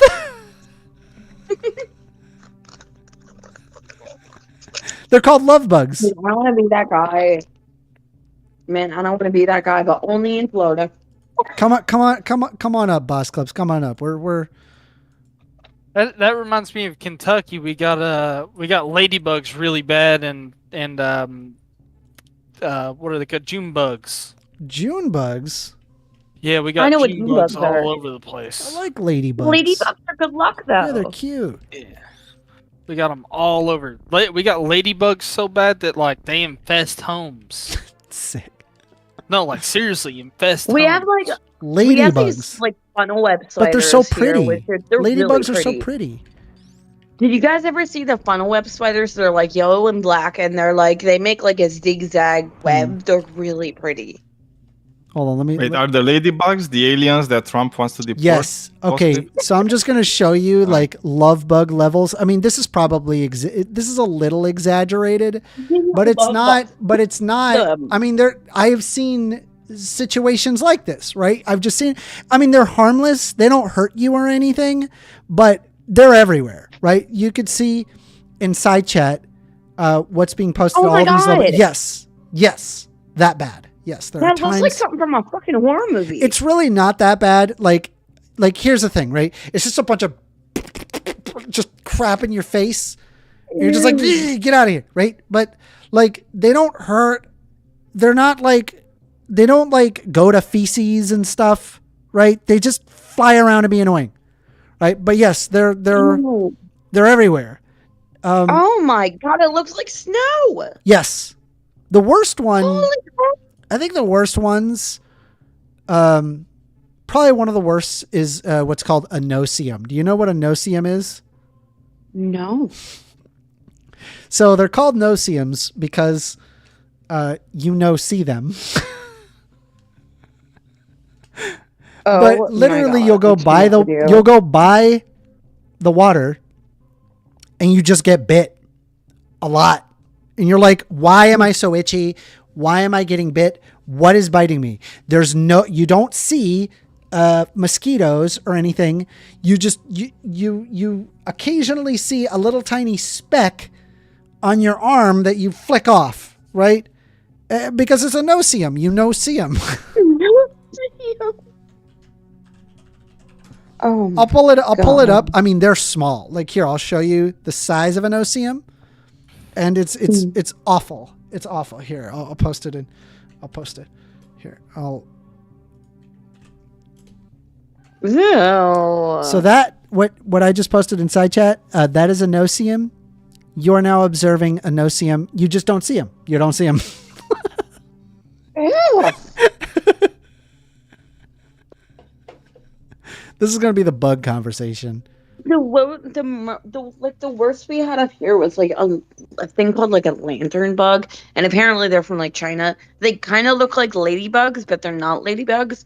That they like eat the crops, and like so bad to the point where the Philly mayor Logan would like put to out a- speak on the love bug lore. I'm sorry to interrupt you, but I'm gonna bring him up. We're gonna bring him up. Logan up for the love bug lore. Can you hear me? Yeah, we can hear you. How you doing, Logan? I am doing fantastic. However, the love bug lore is one of those that have been speculated for very long. The United States of Florida. With that being said, the most accurate rendition I'm going to provide, FSU, right, Florida State University, you know, the Seminoles, right, that place, they tried to create a bug that would get rid of mosquitoes, right, and then hibernate in mud for the winter, right, because we have the Everglades. Instead, they made these monstrosities. And we always wonder, Wait, what right? monstrosities? What do you mean? Yeah. And for the last, now, ironically, this was recently discovered within the last 7 years.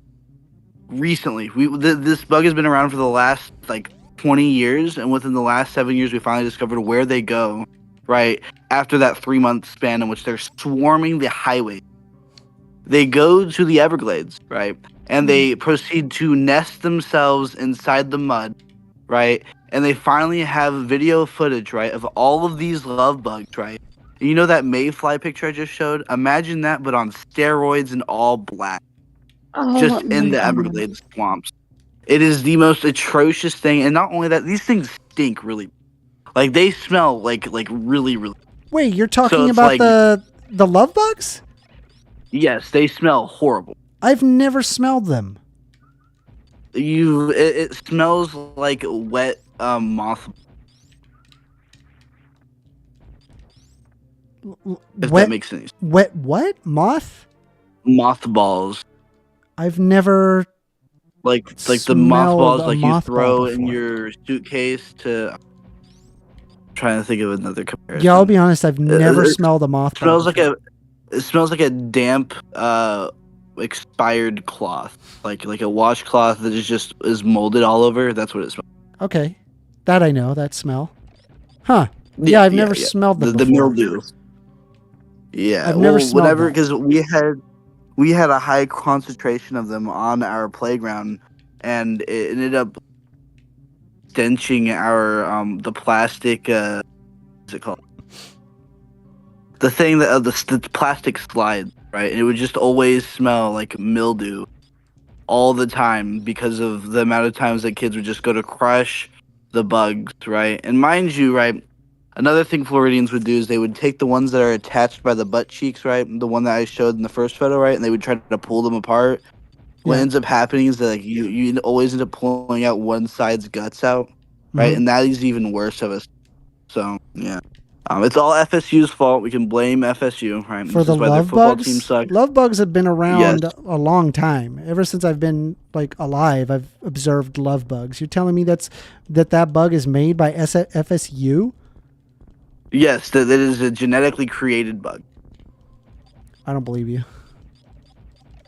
Look it up. All right, I'll look it up. Yep. Like I said, it's a very old thing, but I mean, they were created.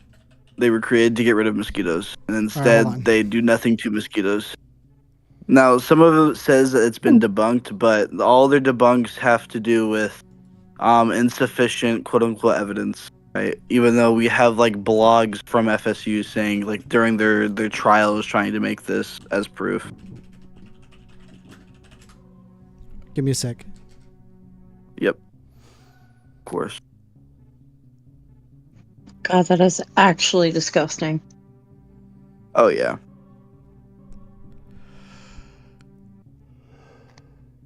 And then mayflies. Mayflies are also a terrible nuisance. They mess up screen like Okay, window screens. so- It's horrible. So the love bug is a species of march fly, and it belongs to the family Bibionidae. It migrated naturally from Central America to the United States, with the first U.S. sighting in Texas in 1940 and Florida in the 1950s. Yes, and love bugs are known for their mating habits, which is appearing in pairs joined at the abdomen. They swarm during mating seasons, typically in the spring and late summer, and they're abundant throughout Florida. It says that there's an urban legend that says love bugs genetically engineered by scientists, and it is attributed to FSU or the University of Florida to combat mosquitoes. It is false. They were not artificially created or released by humans. Let me find the They are thing. natural in Give me origin. How about that? Interesting. I learned something today. I didn't even know that wasn't even a thing. Yeah, that was. I like. What part of Florida are you from? If you don't, it's like a general. I will not be revealing that. Okay, that's fair. I've been doxxed in the past, and all I'm going to say is that I'm Florida. Florida. There you go. Okay. Well, to be fair, like I don't mind because I'm not. I used to live in Highlands County, or like maybe it's like near Sebring Raceway, like maybe Okay. you know where Lakeland is? I think so. Yeah, so like 30 minutes like south from Lakeland. Okay, so what do you still think Yeah. that it was genetically engineered by FSU? I believe that maybe it's not wasn't like origins wise wasn't genetically engineered. However, I do believe that they were like genetically like influenced whenever they came to Florida. Like there was definitely some playing with the love bug to try to make it a thing that it was not. I'm gonna hop off. Thank you for having me, Amender. No I will problem, talk to Allie. you later. Good to have you around. I appreciate it. Logan, was there anything that you wanted to talk about outside of bugs? Well, I was gonna ask your opinions on fracking. Yes. I'm not against fracking. However, I'm also aware that there's a lot of portions of fracking that result in some pretty nasty degradation of not only environment but also property rights degradation that I think are really important to consider. And like, you know, a lot of the times the courts will rule in favor of the company that is doing the fracking, mostly because of economic interests. And I don't think that's the way to go. I don't think the federal government should have that much power. Well, no, I'm not saying that the federal government shouldn't have power. I'm saying, or that much power. I'm saying that much that power, they should that they should side with the property owners, the small property owners that are observing, you know, negative impacts from fracking. I mean, you've seen the what was it? The video of the guy that was capable of lighting his faucet on fire. Yep. Yeah. That's crazy. Yeah. I'll go ahead and play I've it seen for a the lot of audience. videos, like a bunch of different people lighting their faucets on fire. Like it's not safe to bring a flame near your faucet. Yeah, I mean, I'm not gonna play the sound, but I'll go ahead and play it on stream here, so y'all can see it. And here I'll share my screen as well for the Discord audience. So I'm gonna hit play here, and so you can basically see an instance of a guy who's holding up a lighter up to a faucet, and you will observe that he will be able to, in fact, light it on fire like that. Yeah. Which is insane that that's even possible. Like, isn't that crazy?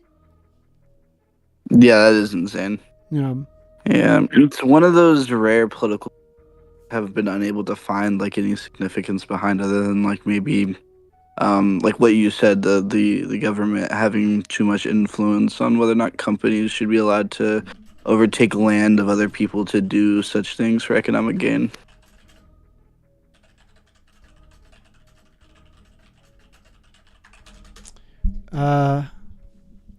Amanda says, "How do I add your Discord, Amender?" Yes.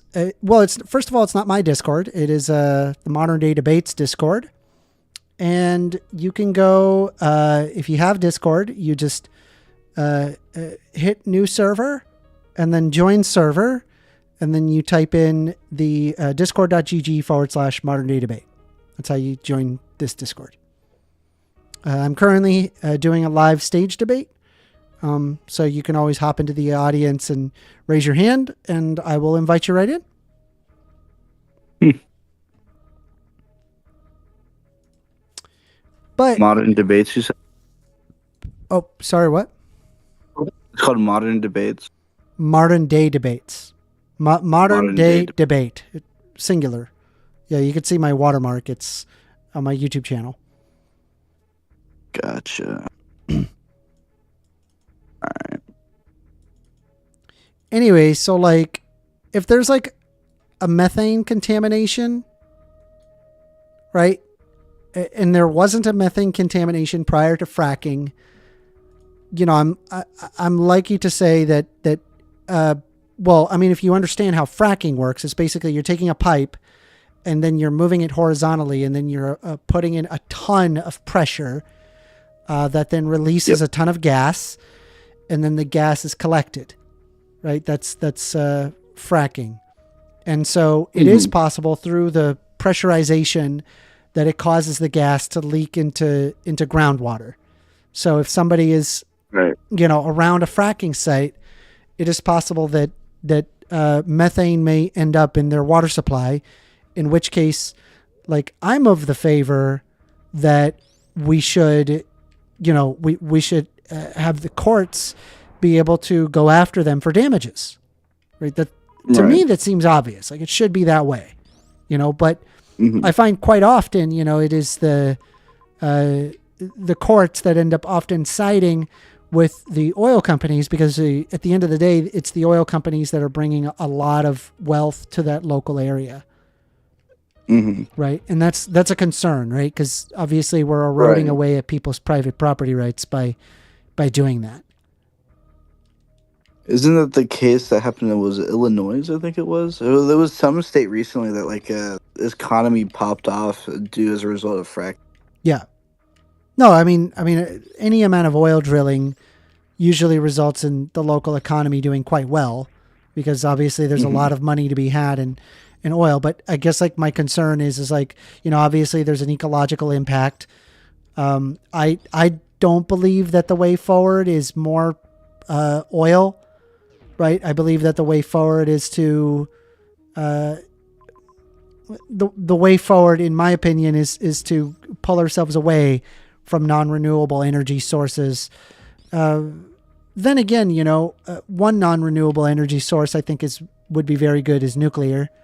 I think I would be in favor of that, but not so much oil. Gotcha. I guess that's the extent I have on that topic. Yeah. What's your thoughts on seed oils? Seed oils? What's that? The thing that's found in a lot of fast food items. I don't know anything about it. Why don't you tell me? Okay, so mind you, I'm not like this conservative freak. I would actually, I both registered as a Democrat and mostly sympathetic with a lot of the talking points of the liberal aisle. However, I have found that based off of a few different.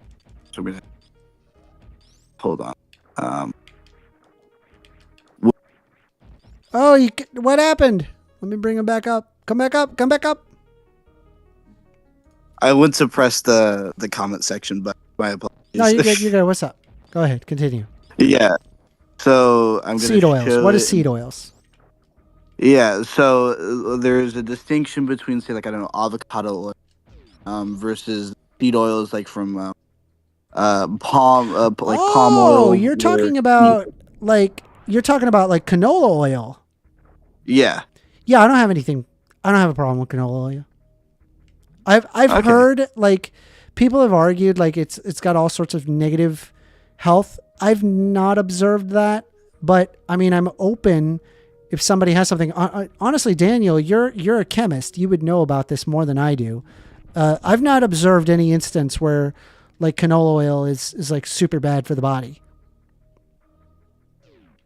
Okay, well, first of all, like, being a chemist doesn't necessarily tell me that much. You need to be like a biochemist or something. Fair enough, but as far as I know, canola oil is not like rape. This is like rapeseed oil, right? If I'm not mistaken. That's what Americans see as canola oil. Let me look that up. Yeah, that's sunflower oil. If I'm not mistaken. Oil.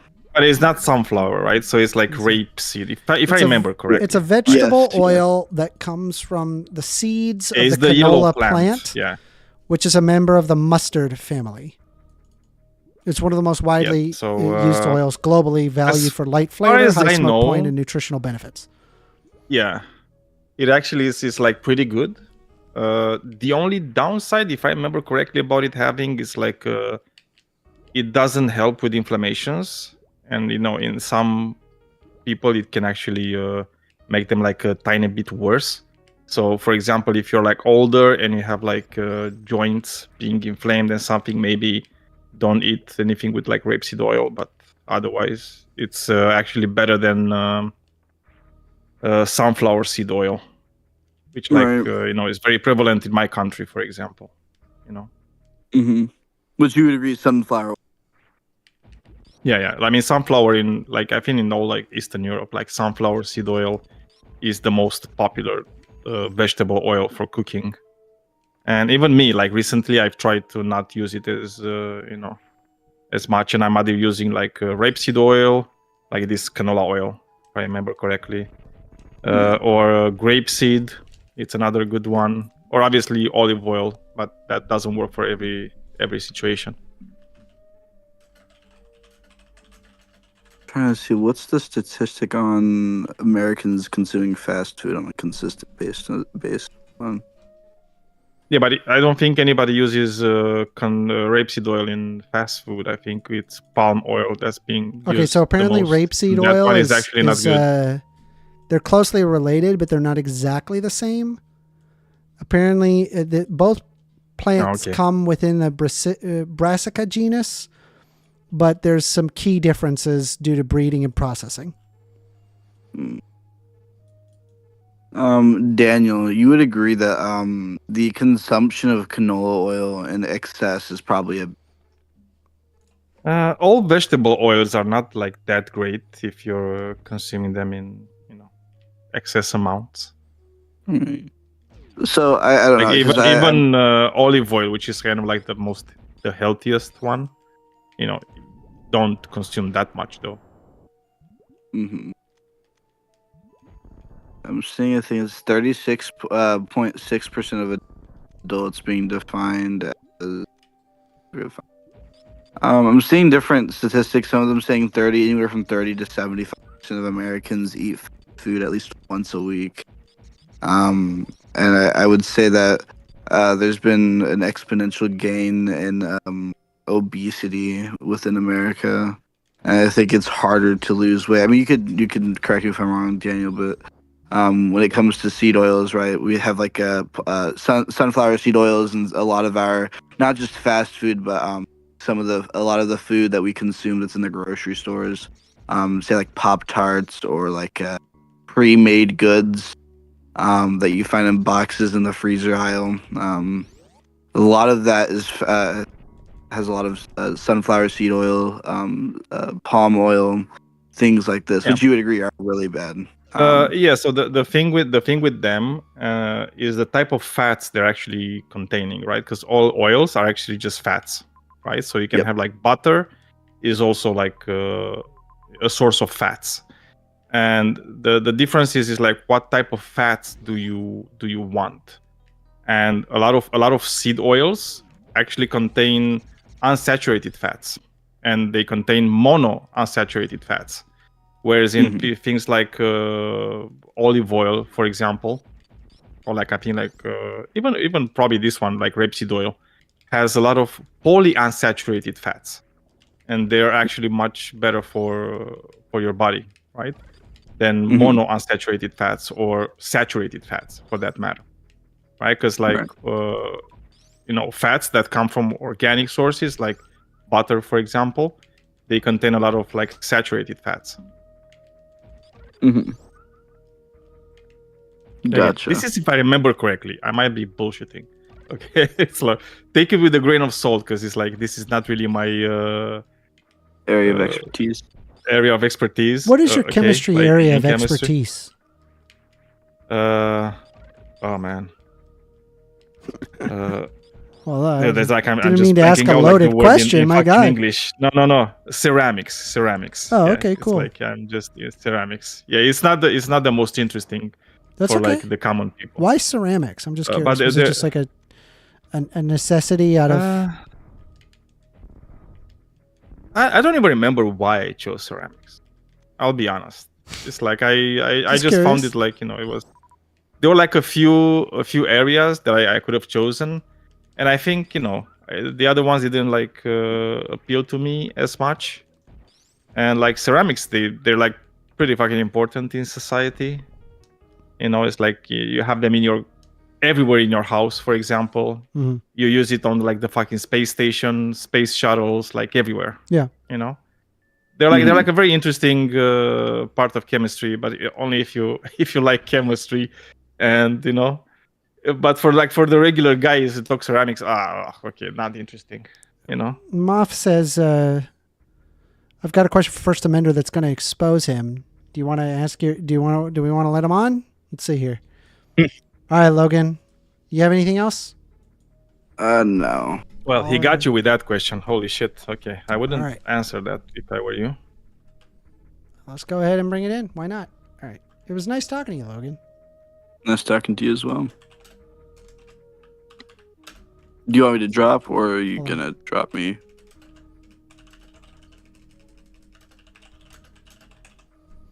All right.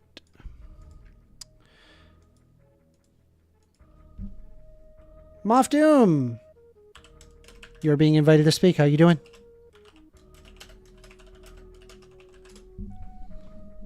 Moff, are you there? You there, Moff?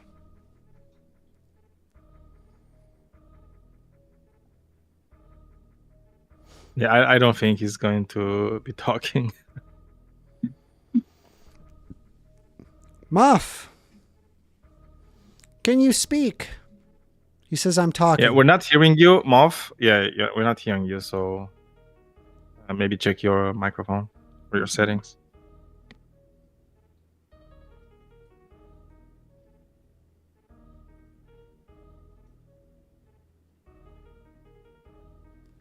He cannot speak for some reason. Maybe we should disconnect him and reconnect him, maybe? I think it's mostly up to him. It's like, All right, we're going to go ahead and invite let's see. Moff Doom. Maybe it's the same issue Let's we're try having one more usually. time. Moff Doom, Hello. you're being invited. Oh, give me one quick second. Hold on. I got to time it. Moff Doom, you're being invited to speak. How are you doing, Moff? I'm doing great. How are you guys? Good. What did you want to talk about? I didn't know that you were gonna see that so fast. The real question was, have you played Remnant 2? I have not. Okay. It's a pretty good game. Since I'm here, I did want to ask a few questions. Okay. See you guys' perspective on things, because I respect y'all's opinion. Or your perspective on this. Big question for me. Would you classify the conflict in Gaza as a genocide? Yes. Okay. What are some descriptions that you would label it as to quantify it as a genocide? The 1950s convention.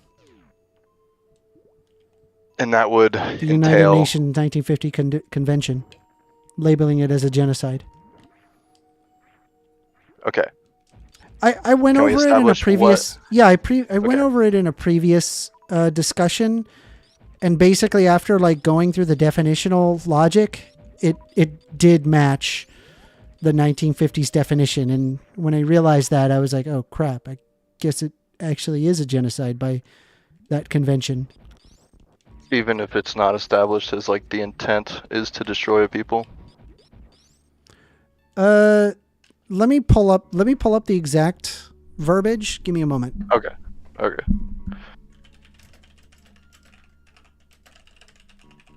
Because to be honest, I'm in the boat where it's like, yes, it's horrific, and yes, there has been collective punishment that is unacceptable, and all this other bad shit.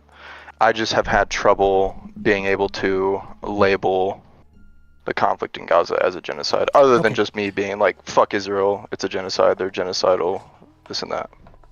Yeah, I mean, I'm not of that. I mean, like me personally, I'm pro-Israel, anti-Netanyahu. But okay, so I'll go ahead and just pull it up here. So the Article 2 of the Genocide Convention defined it as any of the following acts committed with the intent to destroy, in whole or in part, a national, ethical, racial, or religious group as such. So number one, I mean, it's the Israelis to the Palestinians, and it is killing members of a particular group. Yes, they are doing that. Yes, they are. Number 2, they are causing serious bodily or mental harm to members of that group. Yes, they are doing that. Deliberately inflicting on the group conditions of life calculated to bring about physical destruction in whole or in part. So here's probably the part where you might disagree. However, from what I've observed, that there have been deliberate attempts to deliver food, and Israel is saying that they are not blocking the food. However, there have been numerous reports of famine, right? And so I guess like my problem is that there was no famine under Hamas rule, right? And then the war starts, and then there is famine, right? Yes. So what do you think is causing that, right? Like, to me, it's like, okay, well, obviously it's the war.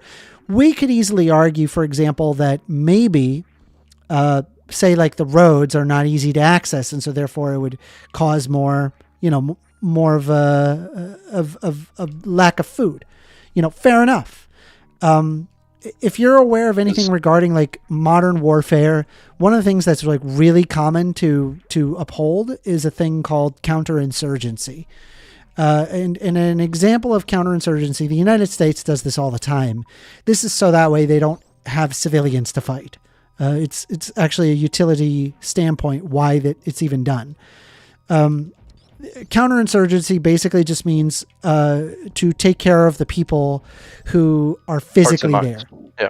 Yeah. And so this, a lot of the times it can just mean like taking boxes by parachute and dropping the boxes so that way they have access to like basic necessities, right? They're not starving to death while you're invading their country. The United States did this consistently throughout the Middle East and did what they could to avoid needless death and destruction. That is not happening under what Israel is doing, right? And based on like just the basics of counterinsurgency, I am not observing Israel do that. And in fact, I'm able to observe footage where they have been, for example, unmanned vehicles just placed in front of roads that are from Israel, right? And so, what am I supposed to say to that, right? Like, I understand that I guess that's not conclusive evidence, but Yeah, that's a pretty strong hint, right? That worries me. That's where my issue comes across, because you look at other genocides, and like you said, this is where we probably disagree. You look at other genocides throughout history, and the intent has been always very clear. So when reports come up where it's like, oh, an unmanned vehicle is parked in front of a road, or there's even Israeli citizens who are like trying to stop aid trucks, I don't think that that's indicative of an intent from the IDF to bring great bodily harm to just the general populace of Gaza. I don't think that it's conclusive enough, because you could do that same argument with conflicts that we've been involved in regards to Iraq or specifically because the Afghanistan. United States has done counterinsurgency, right? I'm not observing counterinsurgency from Israel's standpoint. They're not doing that, right? They're allowing aid trucks in, are they not? I hope so. And you can say to a degree, however, well, they have it is to. fair They to have say to be. that there's not enough, right? There's That's already fair, a famine. but- We know there's a famine. We can see pictures of malnourished people, right? We have them. Yes.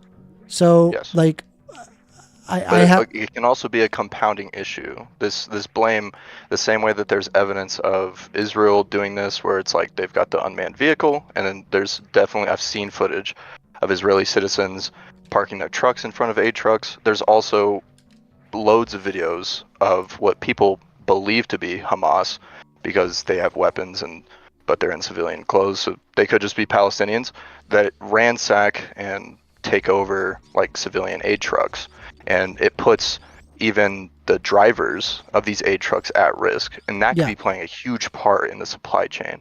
And I get it that we can't hold Hamas to the same standard that we hold the IDF. Okay, but here's the thing, right? Like, here's the thing. Attribute to it. You're aware that Israel has control over the skies in Gaza, correct? Yes. Okay. So what is stopping them from dropping supplies?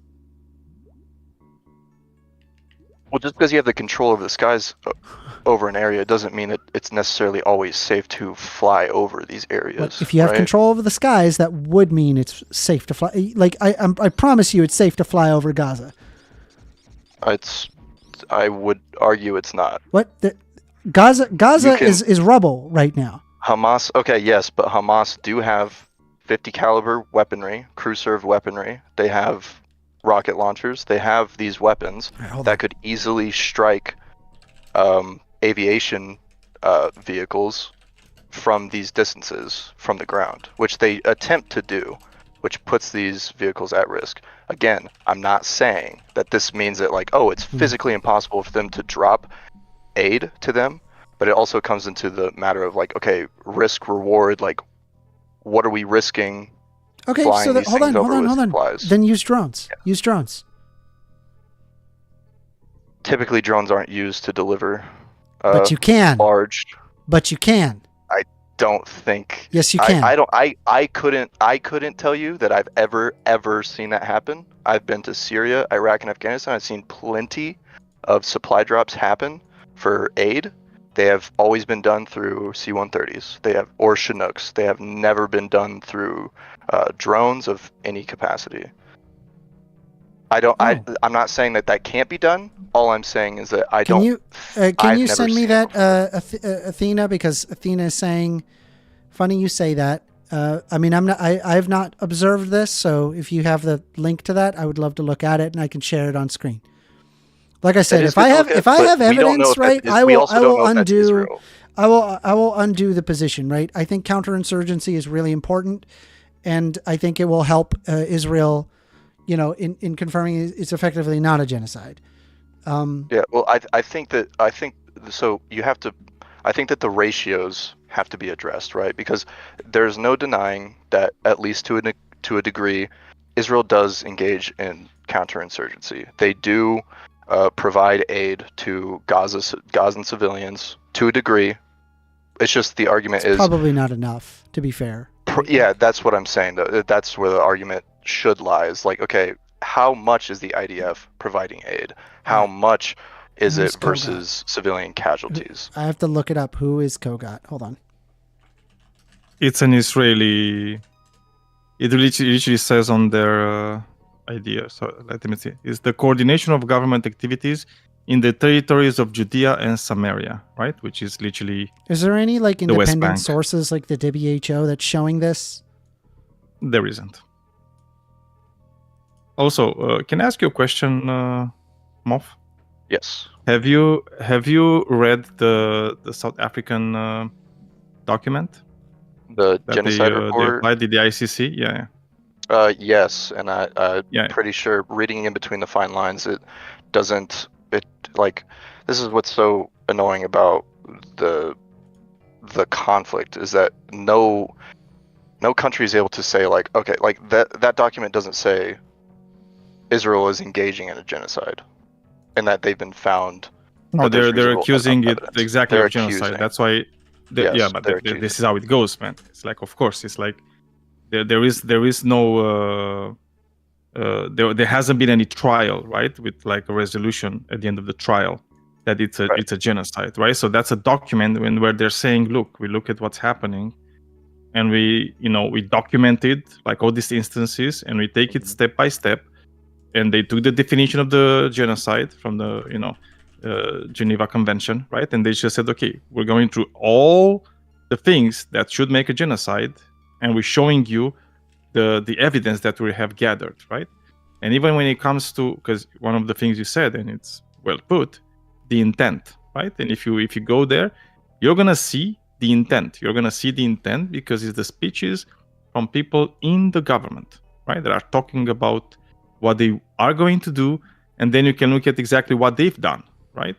Following their speeches, right? And you can just look there, and it's really well documented. There's a lot of footnoting in that, and you can just go through the footnotes for everything. I took my time. I did it. I would recommend it for you do it too. and Yeah, it's like really revealing about. Yeah, I read a little bit of it. That's why it's and such a powerful document. This you is, know? And yeah, that's why it is a like powerful document. Unfortunately, like even in that document, even in ICJ documents from both sides, it's like ICC. what Athena well, yeah, Athena's ICC. actually doing your work here because oh shit. looking at what Athena's posting, it's actually looking pretty promising regarding Yeah, I mean, Kogat's tracking and recording of aid transferred into Gaza. Yeah, but that's not an independent source, by the way. Well, I mean, it is saying this is from GazaAidData.gov. That is an independent source. It's the humanitarian efforts of Israel.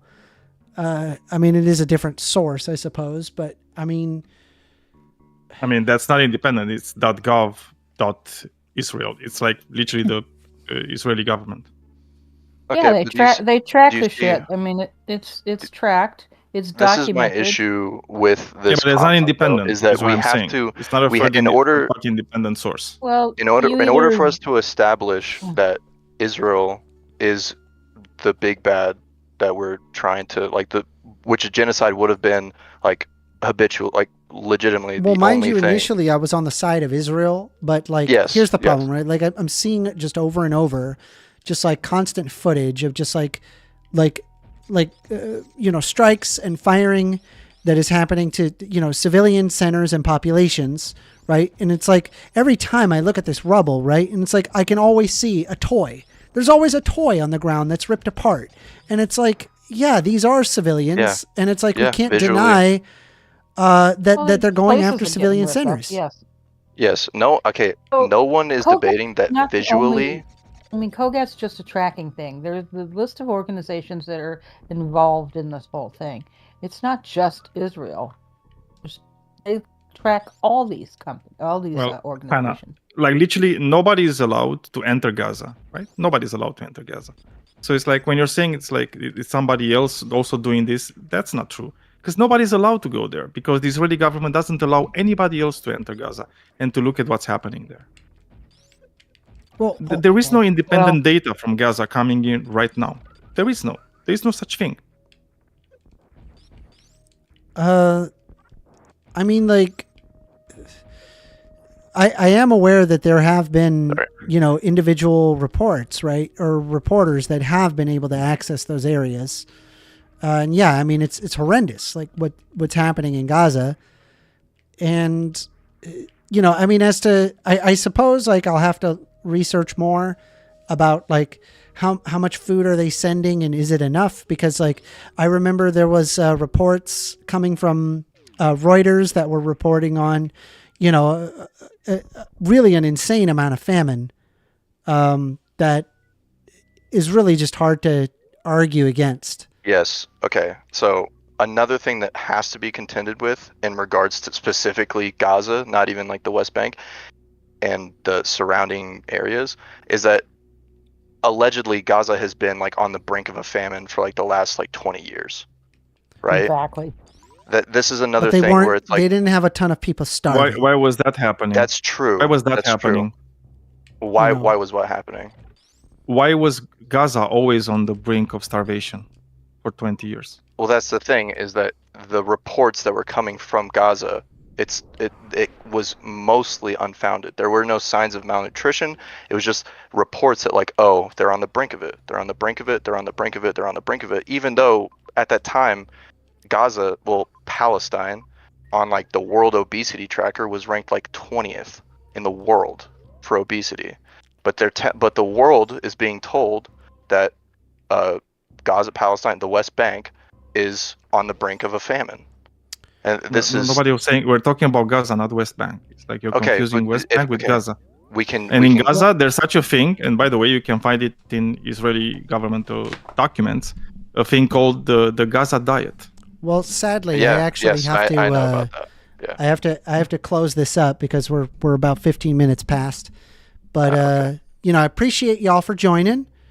And I think what we're gonna do is we're gonna start a vote. Actually, there's not really a whole lot in the audience right now.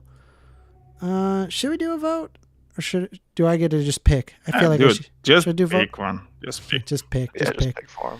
I think it's better. Um, Just pick. Hmm. Be brave. Just pick. We talked about rights, bugs, more bugs, and then oil. We Take talked that about there was the billionaire guy. crazy socialist who wants to off the rich in the stream. Yeah, honestly, that's the one. No, Yeah, That's don't the pick one. that one. That wasn't terrible. It was Has to terrible. be. It has was to be. terrible. No. That's the But point. that's the point, Mofton. Okay, that's fair. That's the point. You It's went like you need to you went understand crazy. this is a slop, right? It's like you need Yeah. slop for Yeah. YouTube. It's just slop. Yeah, Okay. this is going to be the one. Yeah, I think yeah, we're going to do the crazy socialist wants to off the rich on stream. All right, I appreciate you guys letting me up. I'm He gonna did want to disconnect off the quietly. rich, right? Am I crazy? Oh, in other news, I'm on the Modern Day Debate YouTube channel tomorrow, 12 p.m. Eastern. So Oh man, good luck Look with forward that. to What's that. the name Yeah. of the guy you're debating? I don't know, some freaking fascist. Wow, but tell me the name. Okay, you Brandon Martinez, you I were think. you had one with I don't know Andrew his Wilson. name. He's also Brandon- a fascist. Brandon Martinez. Brandon Martinez. Okay. Yeah.